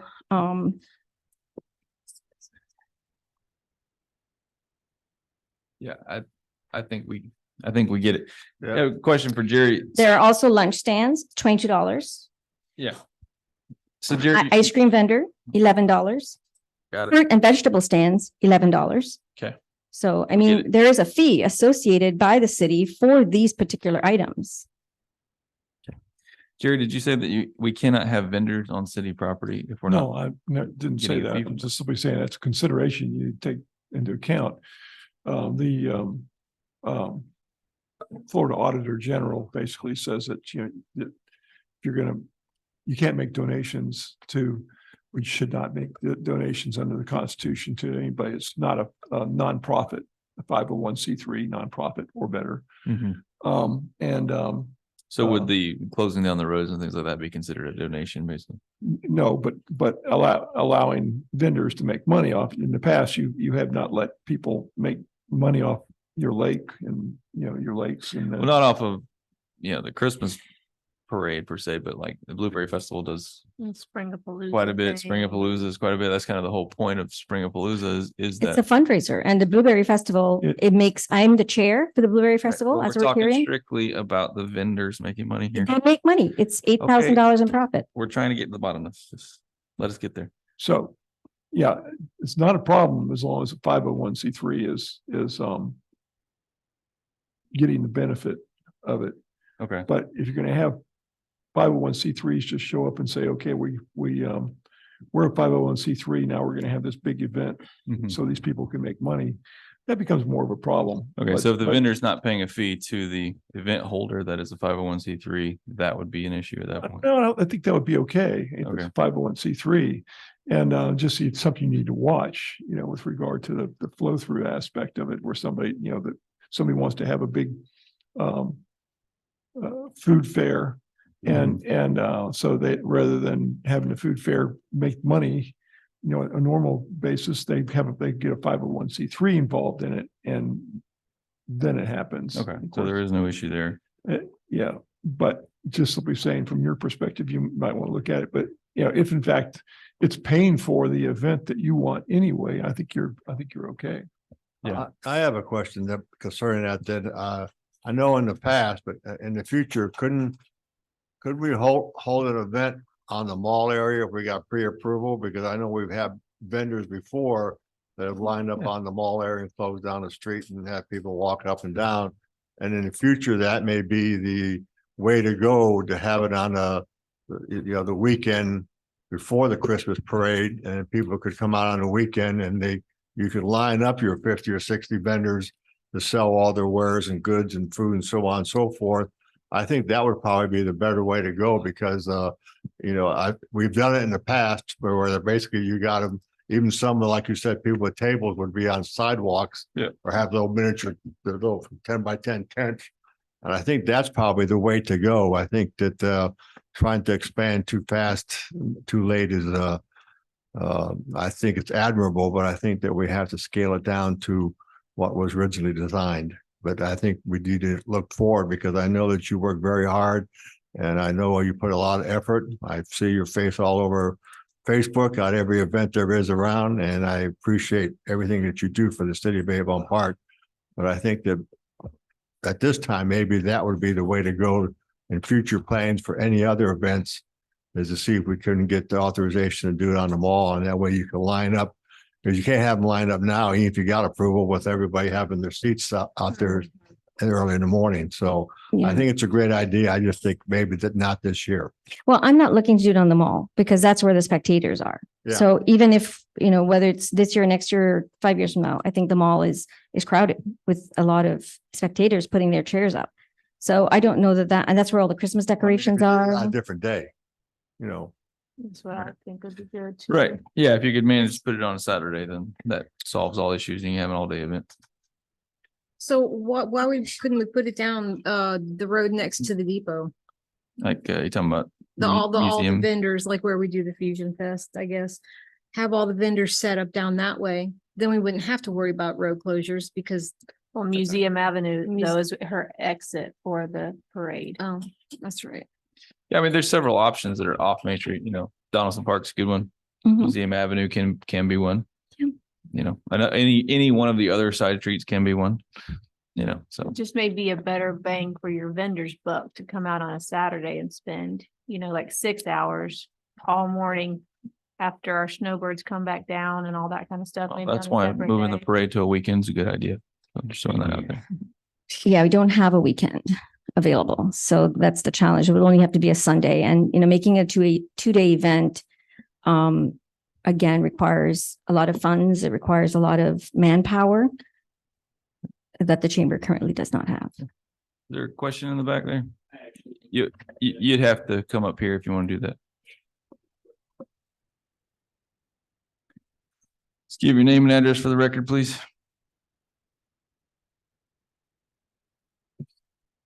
All right, I'm J.R. Young and the president, Battle of the Bands, my address 218 South DeSoto. Yes, sir. I kind of wanted to just chime in because I agree with the idea of a different day. Reason being, once my family sets up, they're not going to walk all the way down here to visit off of Main Street. You're not going to be able to fit between it. But if we can tie it in, it would be a great idea in regards to that. If you could set up, do a Christmas village on Museum Avenue on Saturday and prep up to your parade on Monday. Mhm. I think that would work much better. Because like I said, like you said, like everybody says, you put your chair out. Once you get your chair, where you going? Yeah. Your chair. And Right. nobody's gonna go down the road. And if they do, they're not getting back in time for the parade. Mhm. I think the council's got a good idea of doing 2 different days. And I appreciate that. And we can certainly look at that for the future. When we have built up our bank accounts, we've built up our volunteer base. In a couple of years, we could certainly do that. So like I said, again, for this year, I think what we've done is we've applied for the holiday market. Okay, but now you're changing it. No, it is the same thing. Will you have vendors cooking, serving at your event? The answer is Okay. yes. So wait a minute, are we talking about vendors with food or Yes. vendors with Items. goods? Both. Items, Both. both, okay. Yes. The food trucks, now the Mhm. food trucks I feel like are a great idea Mhm. because you have young people coming and they don't have time to eat dinner. They're gonna run to where? McDonald's, grab something real quick. Why can't we give our money to the local food trucks? Right. Well, so So that's the other that's a thing. good idea. 27 gets packed off Absolutely. McDonald's and Burger King and all the Mhm. things, Pizza Hut and all that stuff gets Yes. packed after the Christmas parade because people are hungry. They've Right. come Right. straight from work, grab their families and come downtown. Yep. So, We're just trying to be clear on what exactly you're asking for. well, again, I didn't ask. Well, you can die on that hill and say that this is not different, or you can just accept it and ask for it and you'll get it. So, So I'm not dying on any hill. Okay. Okay. I'd like to to breathe another day. okay. I'm saying that I would like to have the holiday market with the vendors and the food trucks as asked for in the original application. However, now it's not on Main Street. So It's not on Main Street, on some private it's different. property. Well, I had to do that because I was told I couldn't have it. regardless, it's different. Just accept Okay, it's so different. you tell me what I need to ask you for, because I'm not understanding what I Okay, need to so ask what- you What you're for. actually asking for is Okay. you'd like to move the time up to when? 4 PM? Is that it? When you want the road closed? When do you want the road closed? Main Street, Main Street. we can't, we've already moved up to 5:30 because Okay. we haven't advertised it'll be closed at 4, so we'll have a problem with FDOT on that. Okay, so the road is closing at 5:30 5:30. and there's no changing that. All right, so that's a hard stop. 5:30 is when the road closes. Okay, so you're not asking to have vendors on Main Street anymore, right? No, Because they're going to be off Main Street. correct. Okay, is there any legal issue with having them off Main Street? Well, you can approve obviously local roads now, but I got a question because when I ask about, I know I can tend to people think I'm the bad guy, but I have to enforce the rules, which are called ordinances in the city. And we can't have farmers market type in the city right now. Randy is working with CFRPC. We think we ought to have them here if they're done right. But when I ask about the vendors, I ask about produce and that being sold, and I was said, yes, so they cannot be operating in the city. So I'm all for these things and I appreciate your ambition to get events here. I just think events should be planned out several months. And then you can't add to them once it's approved by council, but really before a decision is made, you really need to hear because it's more than food trucks being out here. I mean, you got So Jane here who runs a great farmer's market. She was in there. I mean, who are your vendors that you want to put out anywhere right now selling? What are they going to be selling other than food? we've got a tumbler lady that's doing tumblers. We've got someone doing bracelets, popcorn, Italian ice, Mexican food, Okay. candles. So you said there's an issue with farmer's market, meaning produce, but there's Correct. not an issue with knickknacks, things like that. I'm just trying to get to the bottom No, of let what is currently allowed and not My- allowed under our code. is what I'm Yeah, trying to get well, what's not allowed is they call them under land code, not ordinances. They're fruit markets. to. Okay, Fruit markets are not allowed in the city of Avon Park unless they are of rigid construction, permanent. has a bathroom, a what do you call it? The disabled Handicap ADA. bathroom. ADA. Mhm. Yeah, and they are in certain areas.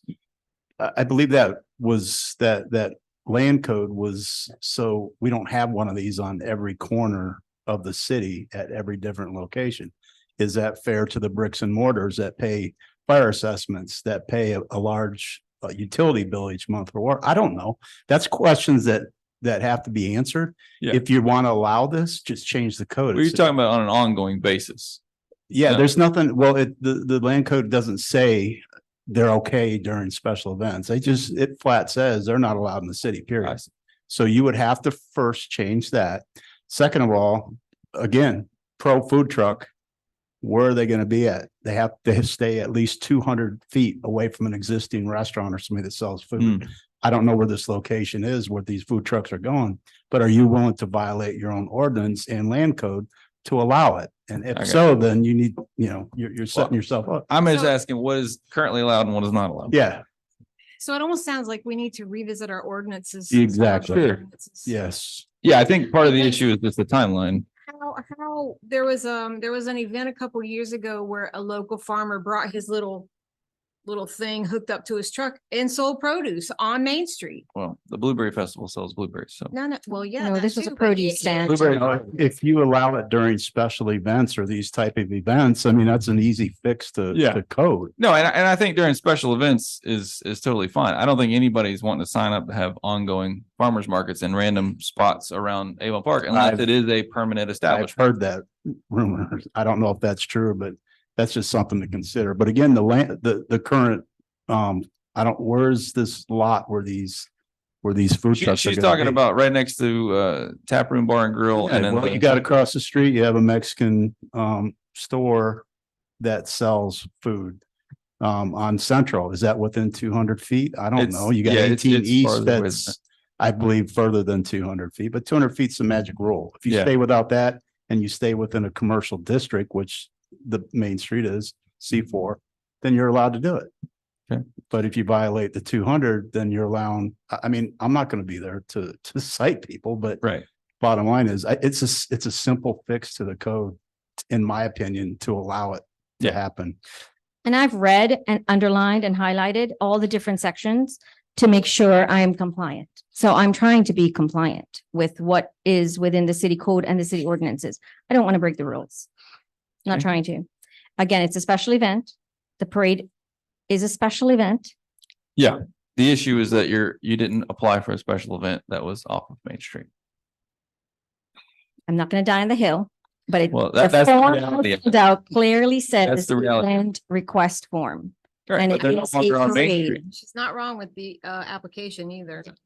We're on Main Street. Can we just keep everything the same? or I does was something told have I to couldn't be on change? Main Street. I wanted to be at the cross streets. That's what I filled out the application for. The map that you all received in your packet Yeah, so clearly shows vendors on the cross streets. you were approved for 10 to 14 vendors on Correct. Main Street. Well, then we'll stick to 1014. If that's the number that's So kind if of you have hung 10 to upon. 14 vendors Then, that are selling food, Yep, even though the form did not say a number, I won't die on that hill, well, you but I said will 10 stick to to 14. 14. You said 10 to 14.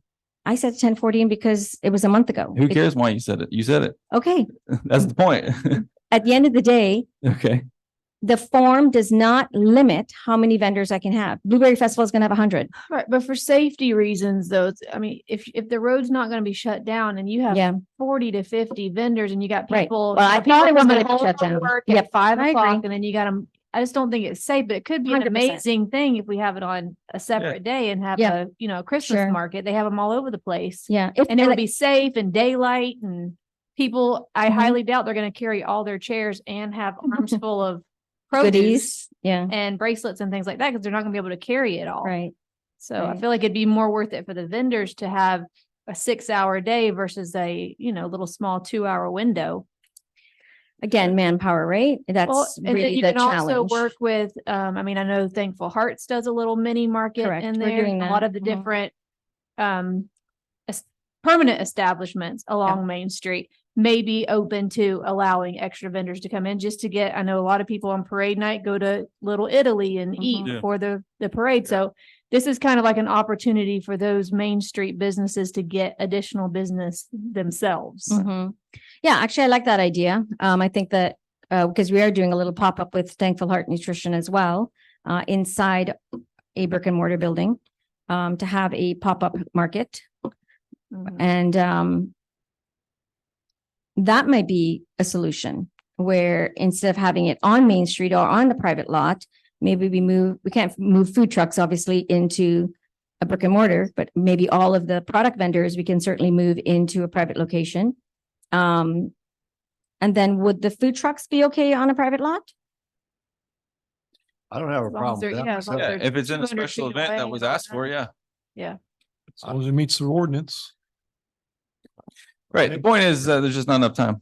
So currently you're approved. The road's gonna close at 5:30 and you're approved for 10 to 14 food vendors. So is that what you want to do? Sure. Okay. You're not asking for anything outside of that? No, I think. Then you're approved for that. Okay, 10 to Is there 15, any 10, issue 15 from staff? vendors and- No, but you, We're good? you brought up where you're gonna put them. You were looking for a local road to be shut down. When you first started talking, you did. said, could we shut down the road? She's going back to the original plan. Yeah, she was So gonna put there it was a on the map side road. for the original layout of the vendors on the On the original, Cross streets. Yeah. But. on a cross street. So I thought, again, this is again precedent, okay, and lack of knowledge on my part. The form said, what time does your event start? 7 o'clock. I didn't expect the roads to be closed at 7 o'clock. I thought whatever the precedent is, that the roads close earlier, because last year we lined up at 5 o'clock. The road's closing at 5:30. Okay, to this year, I don't know what they closed last year. Do you know what they closed last year? I don't know. Yeah, but I was in the parade and we lined up at 5 o'clock on Main Street in Okay. front of Tasmania, and the roads was closed. So again, I went from what historical data I had as my experiences Okay. knew. But I mean, again, I honestly thought the roads closed early because it's a Christmas parade. Okay, well, the road's closing at 5:30. Which is no problem. So you're not wanting to close any side streets, right? Nope. So is there a problem for the vendors to be on the cross streets or no? We can still leave it like that? No, they're not going to be there. The roads won't be closed. So is that an It's not going to be issue in a that they're not gonna private be lot. there? Actually came up an issue by David Roberts and the sheriff's office. Because they'd have to be out of there. I mean, when parade shuts down and everybody gets out and we open up them roads, they're still there packing up. But it's not an issue for her to move them somewhere. No, she's already said she's found some private property to go, but when Okay. you said that, I thought you said, you need a road. Okay, so you don't need a road shut down. Yeah, You're on private. in order to move them to the private property, because their food vendor is so close to a restaurant, she would need approval for that, and that violates our code. They're not close to the restaurant. Well, she knows the 200-foot rule. 'cause I we know. Did that on I the did, last. I measured it. So I mean, they're on private property? they're private property and they're not within so 200 it's, feet. it's between you and the chamber and the private property. It has nothing to do with the city. Yeah, on okay. that. Okay. I think you're good as is. At long last. So obviously, we know what you want to do. Next So year? as soon as this event is done, not in 12 months, No. go ahead and apply for it. Oh, yeah, So that January. way we can start this You'll process. see me. Yep. It'll I all be will. worked out and everybody. be No, happy. and I really, again, I apologize. I don't know what I don't know. So I rely on the expertise of those that have been here for a long time to please tell me, so that I can do it the right way. And I love the suggestions. I think we need to do those things. With the suggestions, I think JR's suggestion is great. Your suggestion is great. I don't know that it's something that we could do immediately, not this year, obviously next year, but because next year to me is immediately, it's a month away. We've already kind of planned our year. So maybe 2025, those are some things that we can think about. Because it takes time, right? Sounds good. Yep. Thanks for all you do and continue to do. I know it's hard work. Believe it or not, we actually want this to happen. Yes. Really? do. Yeah, kind of fooled me. All right.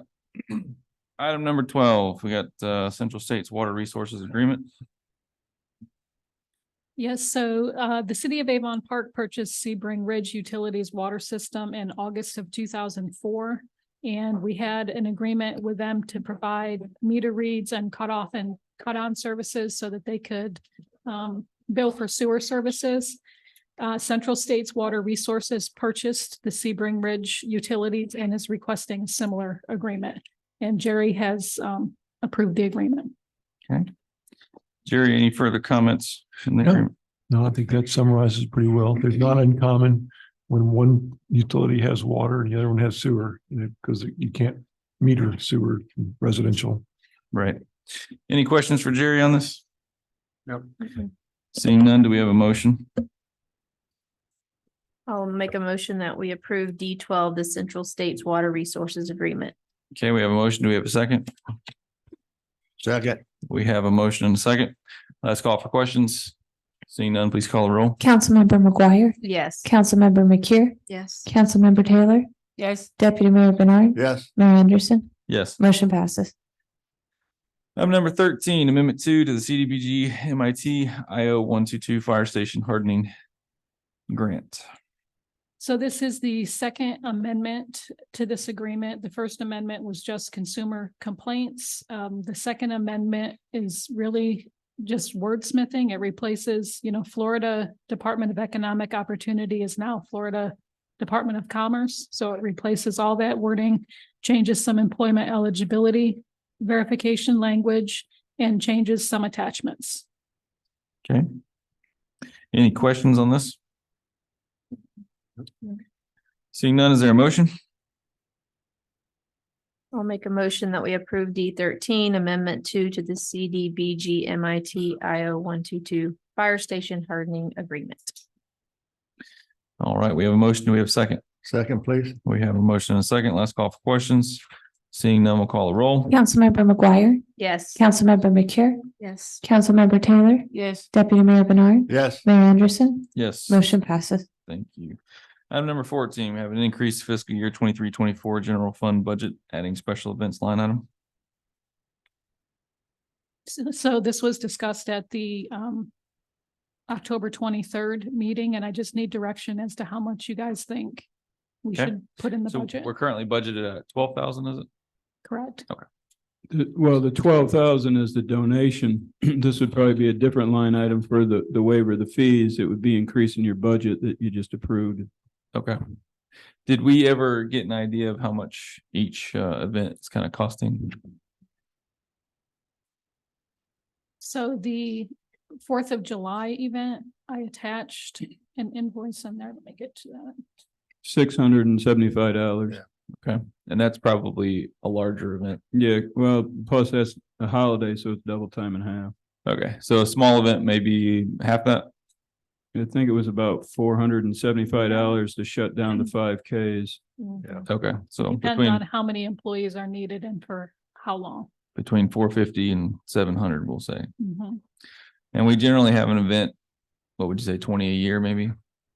Total? Soon to be 40 probably, but Uh-oh. Or we're just trying to get an idea. yeah, I of- would say so. I think we need to increase that. I think that we got people and volunteers are working to have as many events in the city as possible when the city is growing. And I think the more events that are agreeable to this council, the better off we're having to advertise Avon Park, as well as to appreciation of the citizens that live here and nearby cities to come and enjoy things going on in Avon Park. And I appreciate all the effort that many volunteers are doing, including the one for the Christmas parade coming up shortly. And so I think that we need to increase that considerably to make sure we have enough funds to have as many events, because in the last meeting, we have like 8 events come up at one time.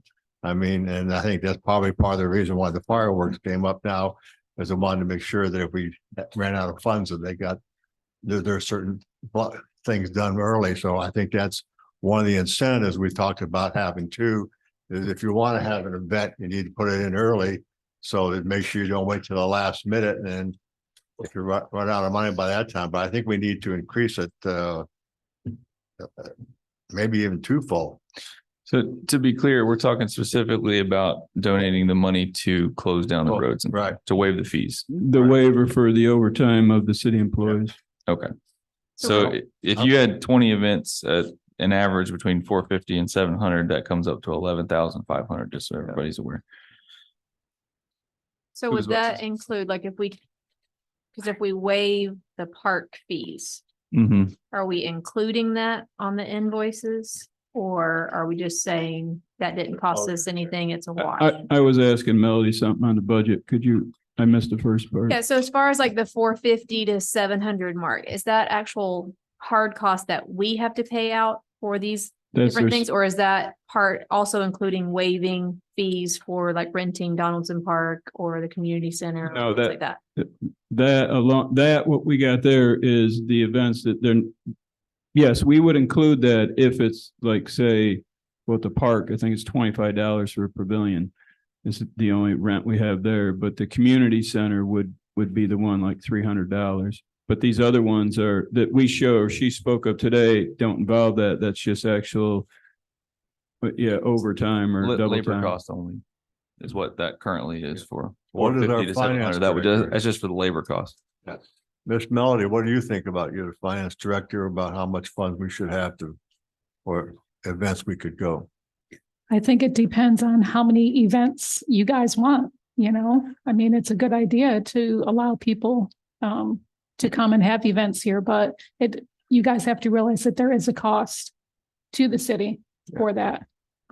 I don't think anybody's ever realized how much it is costing for the city employees to be out there. I mean, So I understand that, but I'm sure most of the city employees probably don't mind the overtime too. no, they don't. I'm just, But, but but when you- council approves to waive something, this is just saying you're knowing what you're waiving. We Yeah, don't no. care if you waive every one of them. Yeah, That's up no. to you. No, I understand that. I just think that, I think there, for a few years, there was kind of a lull in events that we didn't really have, we didn't have any, like when we lost Anna Marie Feeney, a lot of things stopped right there because she was a big volunteer in the city and she did a lot of main events with the Battle of the Bands and people like this.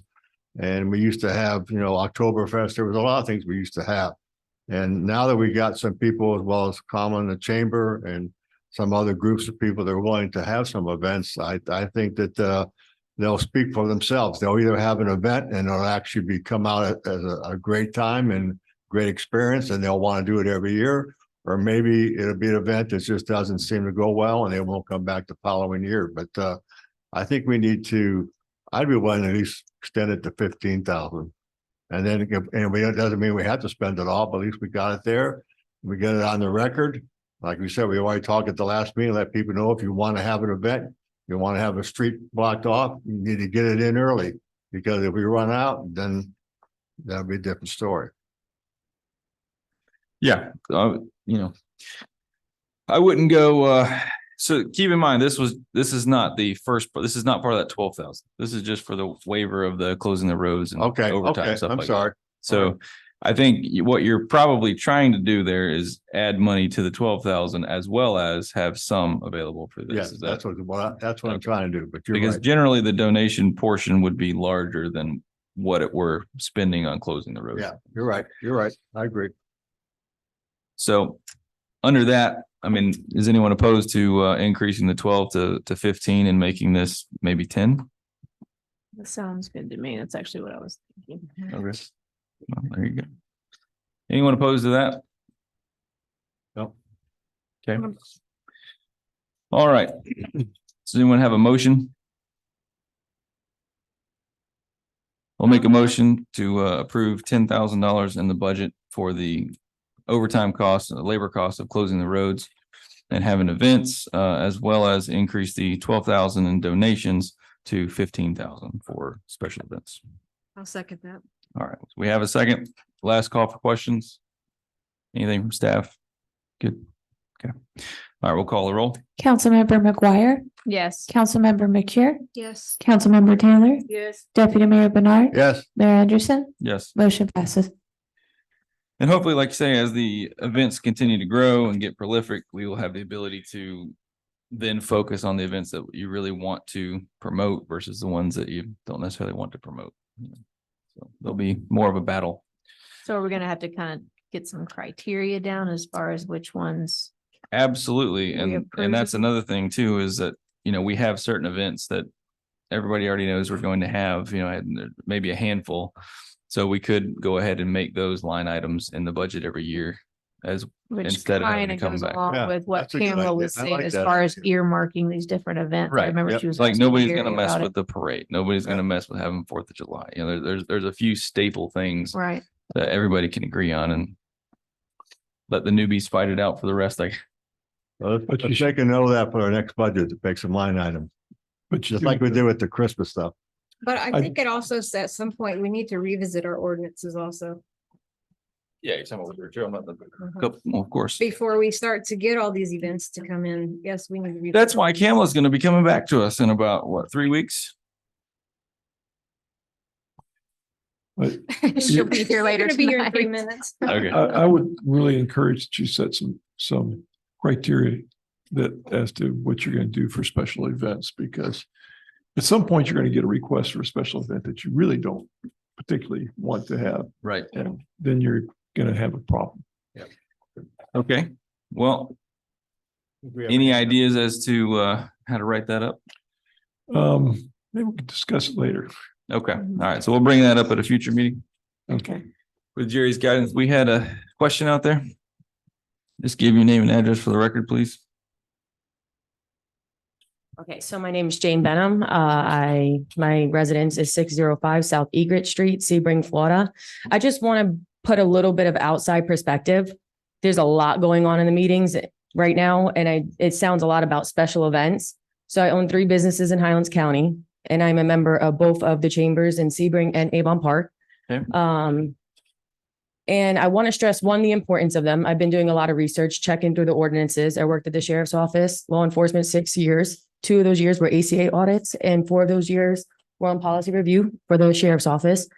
They do need to be updated. A lot of them 2019, 2020, 21. And a lot of them, special events says that the city council does have the right to waive that. So especially with the Avon Park Chamber, being a business owner, it's a really good networking tool to be able to have these events. Right. And talking about Battle of the Bands, I remember Miss Feeney always at every luncheon speaking about that event, networking for sponsorships. So that's why these nonprofits, and there's nonprofits and for-profits, nonprofits can make money. They just have specific regulations of where they can spend it. But specifically for the chamber, when she makes money, it goes back into these luncheons. It goes back into hosting these events that help us, the local business owners, grow. So I used it for my cleaning company, and I've used it for my farmer's market.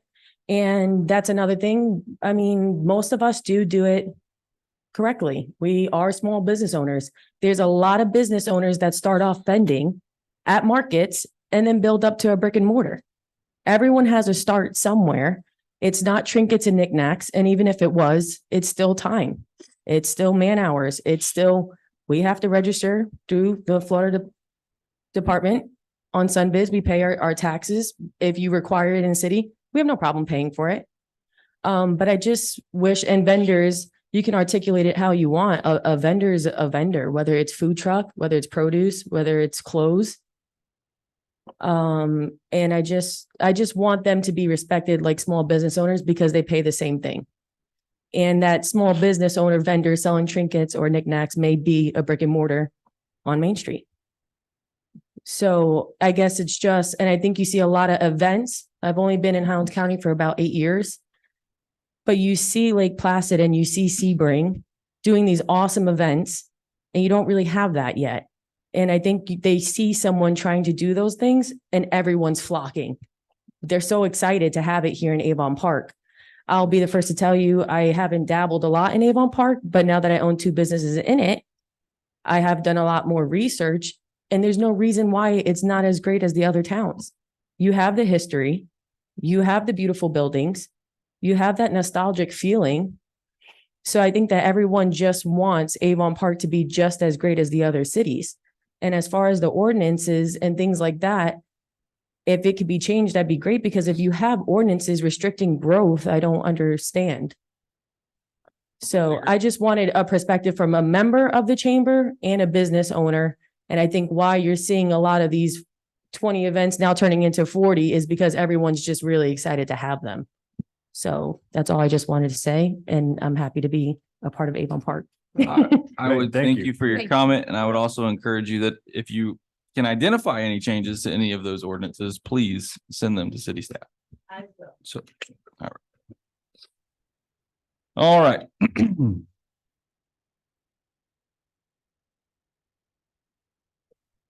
Down to city manager updates. The lease was my big one. I will say that Jane, I've been around her a little bit. She's we think she's very intelligent. She's a good business person. And I appreciate you being in a lot of things. And I agree with her. Actually, I was up in Lakeland this past weekend where they run every Saturday for several months a farmer's market. There had to be 250 vendors there. Not on the main road, but it's right downtown by the lake there in Harry's, if you ever ate up there. But they've been doing it for years. And I know she wants to do something here. So like I said, Randy and I agree. Randy's the first one to tell you about our ordinances, and I'm sure Jerry knows, but we can't do everything overnight. There's so many ordinances that have just been let lie there for years and years. And working with Jerry and CFRPC and Randy will eventually get them to you. But we agree, we just can't fix everything overnight. And as far as the the events, we're all for them. They just have to be planned out. Actually, one of the ones I was looking at was not because I was in Lakeland, I was looking at prior to that. But there's events, they have to be in no later than 90 days and no more than a year. And I think that's good. And you have to be a 501c3 or church to, use city property and that, like Jerry's always telling us. So it's not like, again, I'm not fighting against you. I appreciate what you're all doing here, trying to get events. We do need events down here. We just need the right events and, and do it the right way and not throw things together a week from now or that. So, yeah. I will tell council because out of our meeting, where when you were here for the Christmas parade, talked about doing a U-turn and going on by the Jack, but that's been changed to stay the way it is. Bill Jarrett was a big one on that, haven't been involved in the parade for 40 years. He said every parent knows where to pick up their kids. It's a safety issue. The sheriff's office agreed 100%. Not say it can't be done like Bill Jarrett said, start now planning for it next year if you want. So I know you thought it was going to turn and go, but it isn't. It's going to stay the same because you can't change things last minute and get the word out.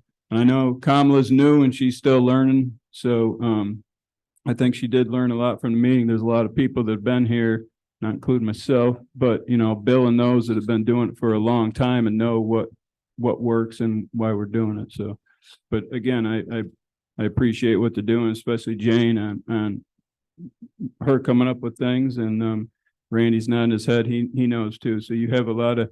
I've been out. If you haven't been out to her market, you need to go out. It's on a Sunday. Go out after church, buy some stuff. I got to get back out there and get some good tomatoes and some more tea or whatever. But she runs a nice one out there. She has a beautiful place out there. So I just want to tell you, doing a good job. Both of you are. Very good. Anything else? Public participation. I hear we have a couple. Okay, so you were first. You coming up, Kamala?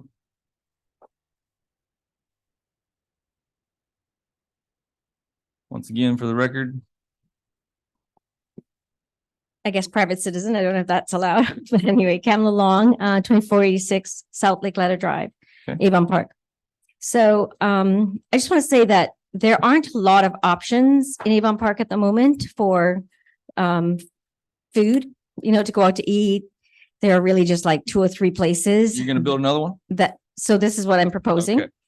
All right. That are limited in availability. So we have 2 luncheon places that are closed by 2. We have 1 dinner place that is pretty much booked 4 to 8.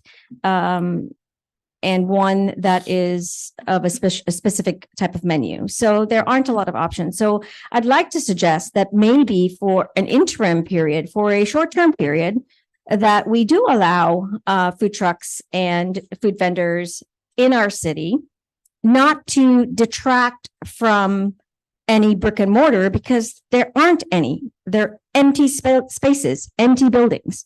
And even the same thing with vendors that are selling their products that are small business products, whether it be tumblers and trinkets or whatever.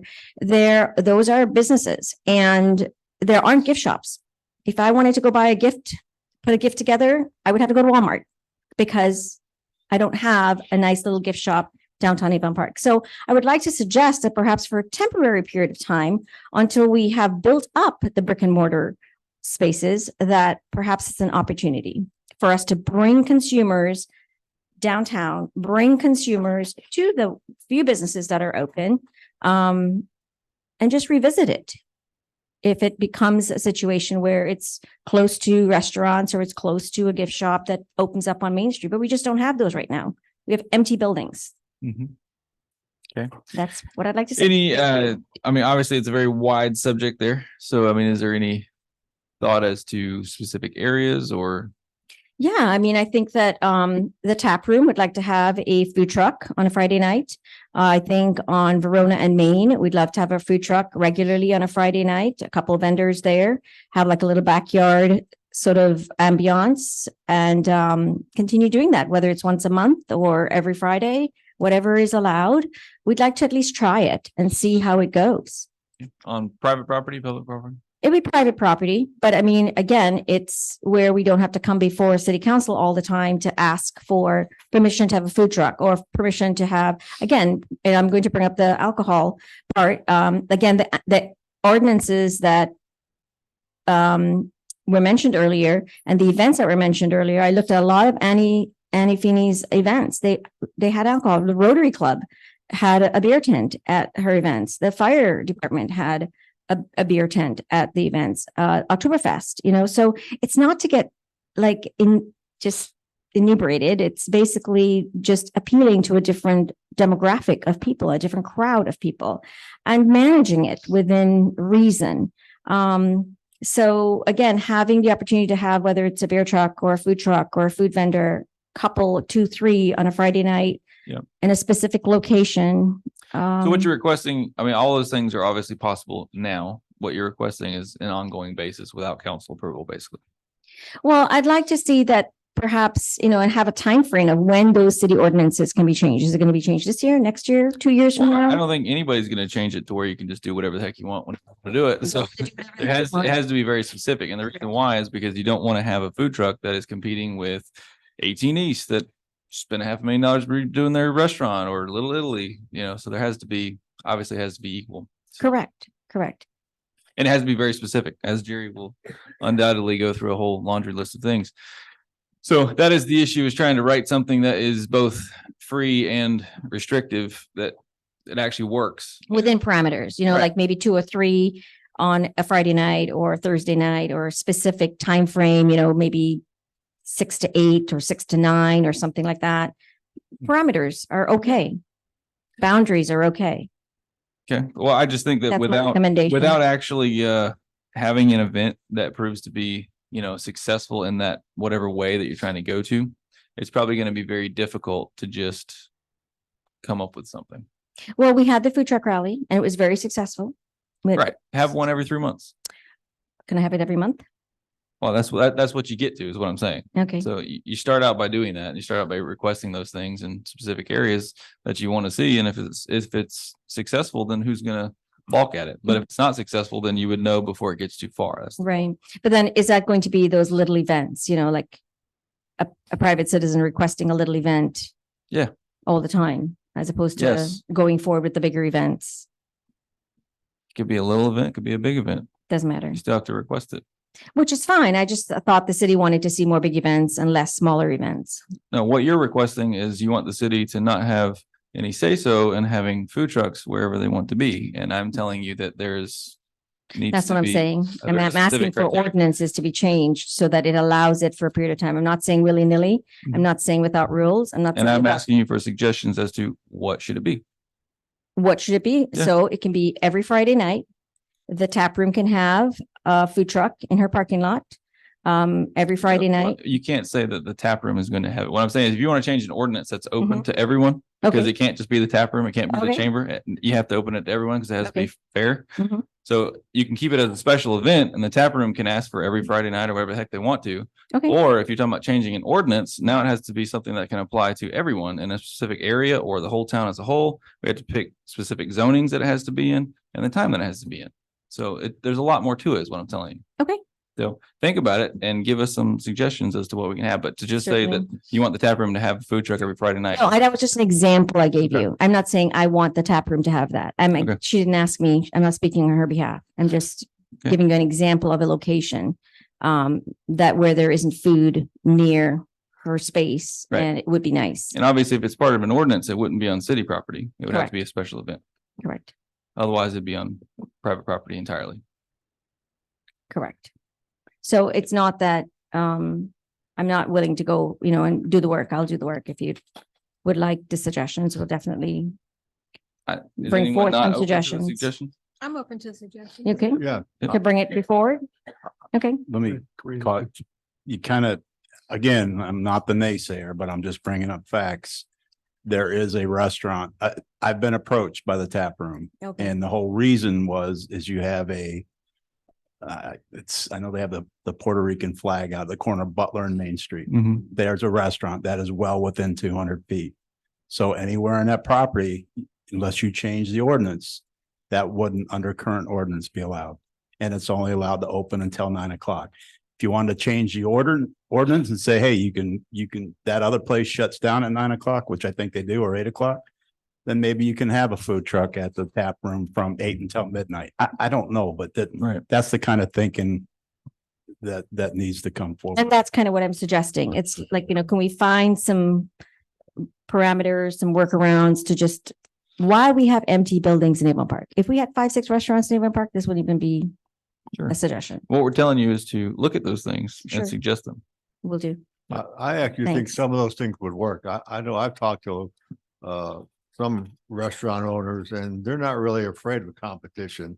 It's a different type of I know food. we brought this up a couple years ago and that's when we set the 200-foot limit or whatever, and we were really worried about brick and mortar existing restaurants and the revenue and the taxes and then what they pay for the building.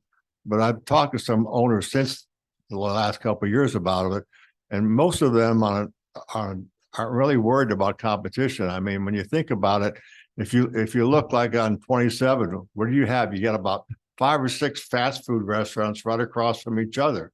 The idea is this one brings people's competition to this one because they're tired of going there, then they come here and there and so Yeah. forth.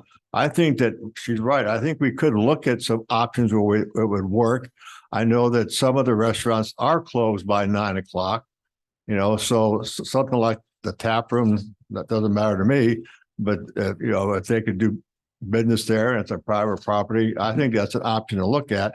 And if it's something that's within 200 feet, maybe we need to ask some of these other locations if they actually have an issue if something was once a week, across Main Street, if that would affect them or not, because I don't think it's as bad as we thought it was a couple of years ago when this first came up.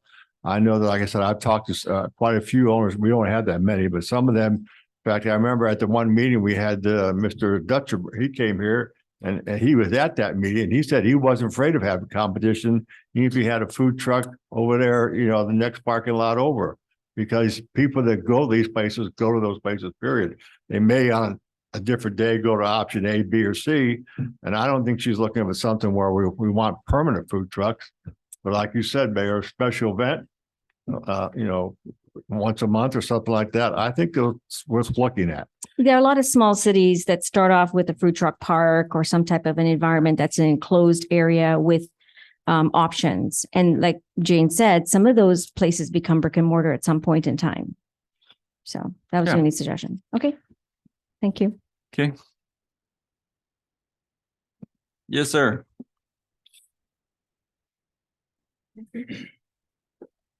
Name and address for the record, please.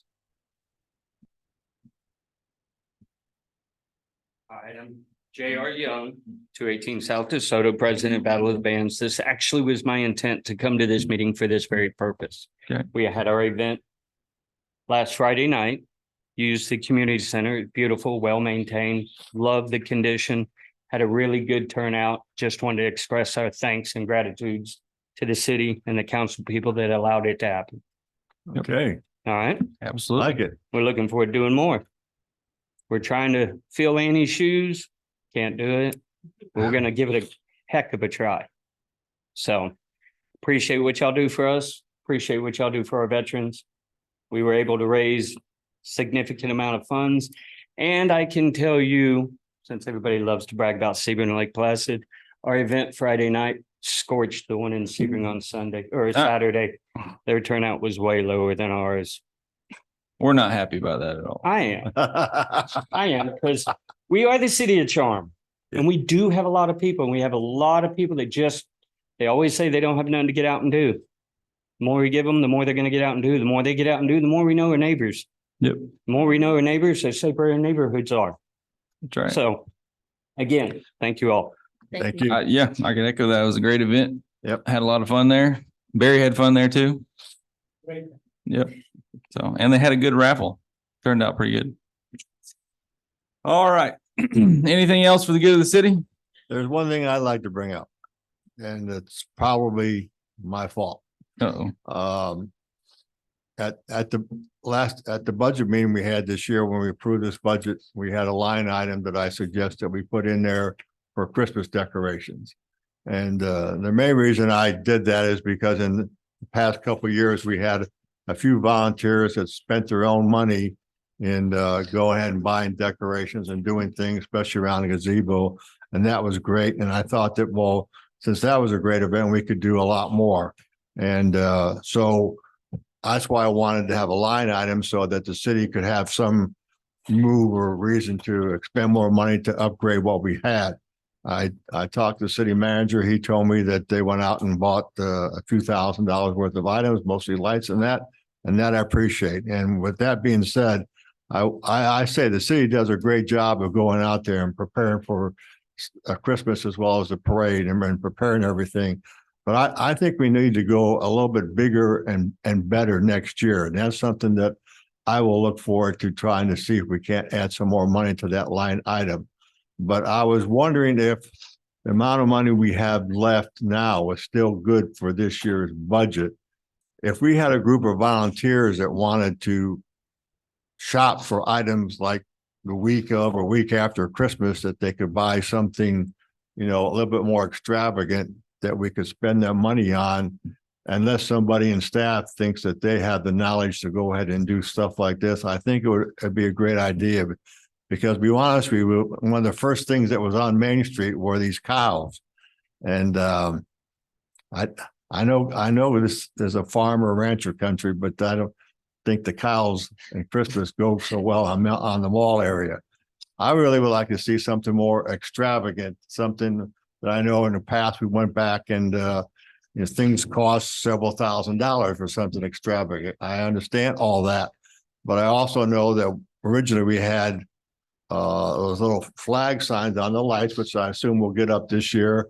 But they were only like every third or fourth light. I'd like to have one on every single light that the city owns on the mall area. I think we need to make the city parade as well as the whole Christmas month through November, December really shine. So I'm either looking for the city to say if they're willing to have somebody on staff to shop for something more with the money that's left, or if some volunteer groups that had worked like on the gazebo before and that had come up with some ideas, if they could approach that, if the council would have any problem with them coming to the city council and saying, I'd like to be able to purchase this with the funds that's on your line item, and having us say, okay, whether they buy it or a staff member buys it. And I think that next year, I'd actually would like to increase that quite a bit, because I think that I think we can do better than just having little cardboard statues of animals. I think we need to have a lot of lights and things. And I appreciate the 2,000 lights that Dave or whoever went shopping for, and I'm looking forward to seeing that increase. But I think that we can do bigger and better. And so if somebody on staff or somebody on volunteer says, hey, how about we buy this? I can go get this on sale. I think we ought to be able to say, let's let the city buy it or let them buy it and reimburse it. And I'm waiting for other people's opinions on that. I agree. I agree 100%. I've always thought our decorations were kind of a little lackluster, so I agree 100%. How about we start with, is there any money left? Since I've talked to the deputy mayor, I just approved another 17 or almost $1,800. So that $4,000 is gone. I don't disagree, but they're not cardboard or wood out there. But yeah, okay, I don't like the cows and that, but no one staff's this takes a committee. People sit down, decide what they want out there. Yep. And I'm certainly not going to be the one on that. Yep. But I don't see, if you want to take money out of another line item that we're going to be short on and we might have to increase, then we can give somebody money to buy it. But it's going to really take it, because our mall is so big. Right. To go from section to section, do you want everything done? The flags, they're destroyed now and pretty much all gone. But again, I don't want to go. If one of us go out, we put this flag. I don't like the flag. I don't like this color. Well, we'll blame it on a committee. Sure. That Jane, I'm sure, would be on the committee and be a good one, or Kamala, or whoever, some business owners. We're all for it, but it's not really staff. Plus, I honestly don't have a staff member who has had time to go. I agree with you. We do need to up our displays out there, but it's not for me to decide what's going out there. And it's going to take a lot of money with all the section of the mall. And I agree with you. I just know that we have some really smart people on staff that may have the possibility of linking to try to look up things like that. But I actually think that you're right. I think it should be a committee, and I think we can probably have a half a dozen volunteers that would get together.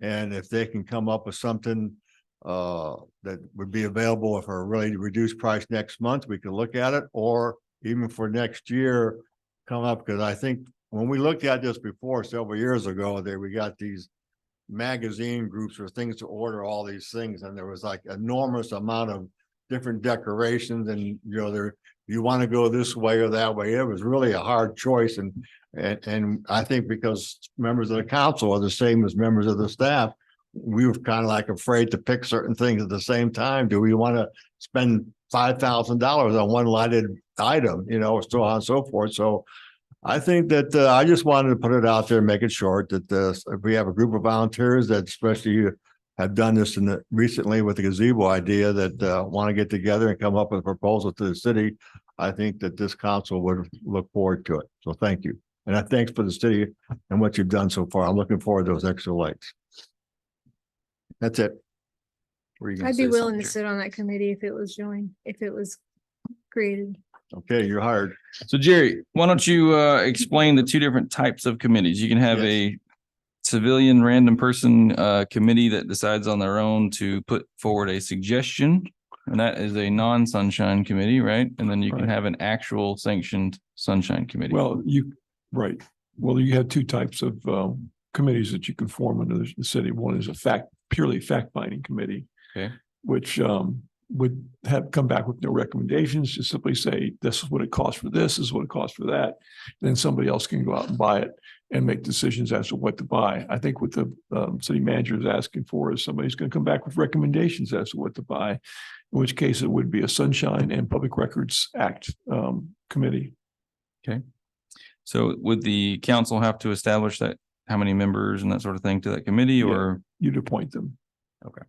So if we want to actually go about this, we would just simply ask for interested parties to come forward. Exactly. Compile a list, and then And the then- council decide how many members and when they meet and yada yada. Right. And then they can decide on who the chairman's going to be on their own. Okay. So to the people who said they wanted a committee, those are kind of the two options. What are you thinking you would want to do? I just want to make, you can only have one commissioner. One's a committee and one's a fact finding group. So there's the civilian committee, and that one is the one who would report the fact finding that would report back. Well, the Citizens Committee is just a group of citizens, maybe Chamber of Commerce forms it, you know, and a group of citizens that basically does it on their own and is not coming back with recommendations to the city. And if the city wants to make a donation at some point, then, you know, that comes different. But if it's basically the city driving it, even if it's formed outside, then it'll be seen as an avoidance of the sunshine, and it'll be still sunshine. I had that happen in another city. Yeah. So it's got to be purely them. They're going to work on donations and so on, and maybe the city makes a donation as well.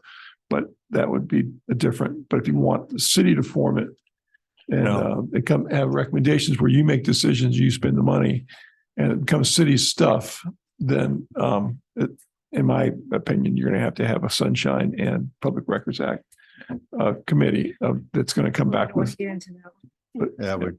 Well, if it's something that you want the city to actually act on, rather than just a random person thinking in their mind to.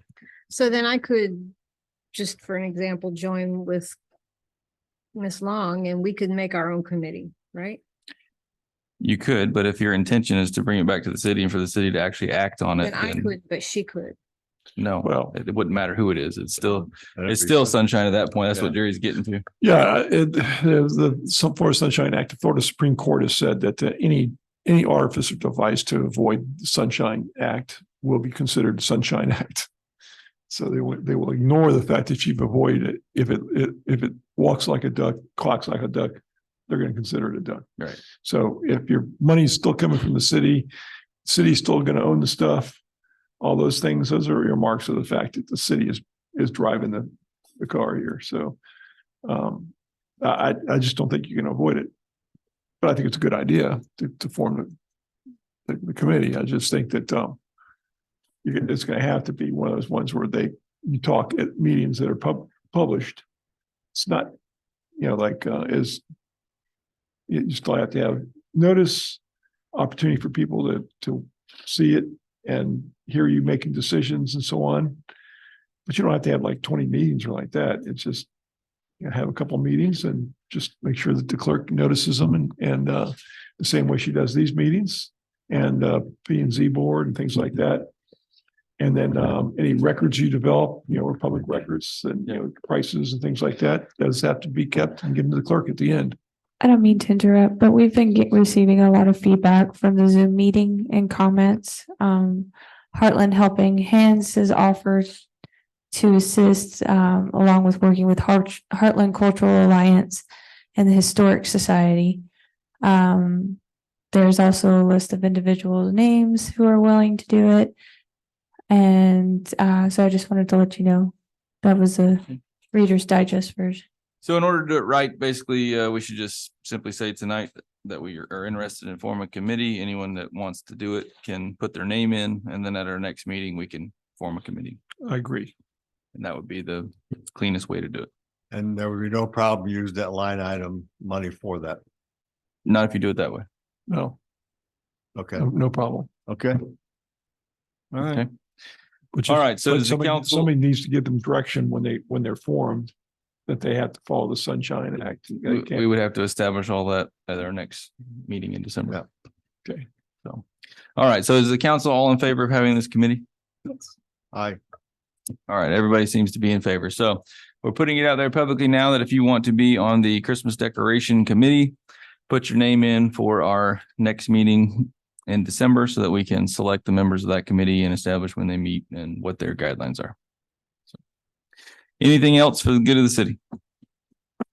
Seeing none, I'll entertain a motion to adjourn. Motion to adjourn, please. Seeing no opposition, we are adjourned.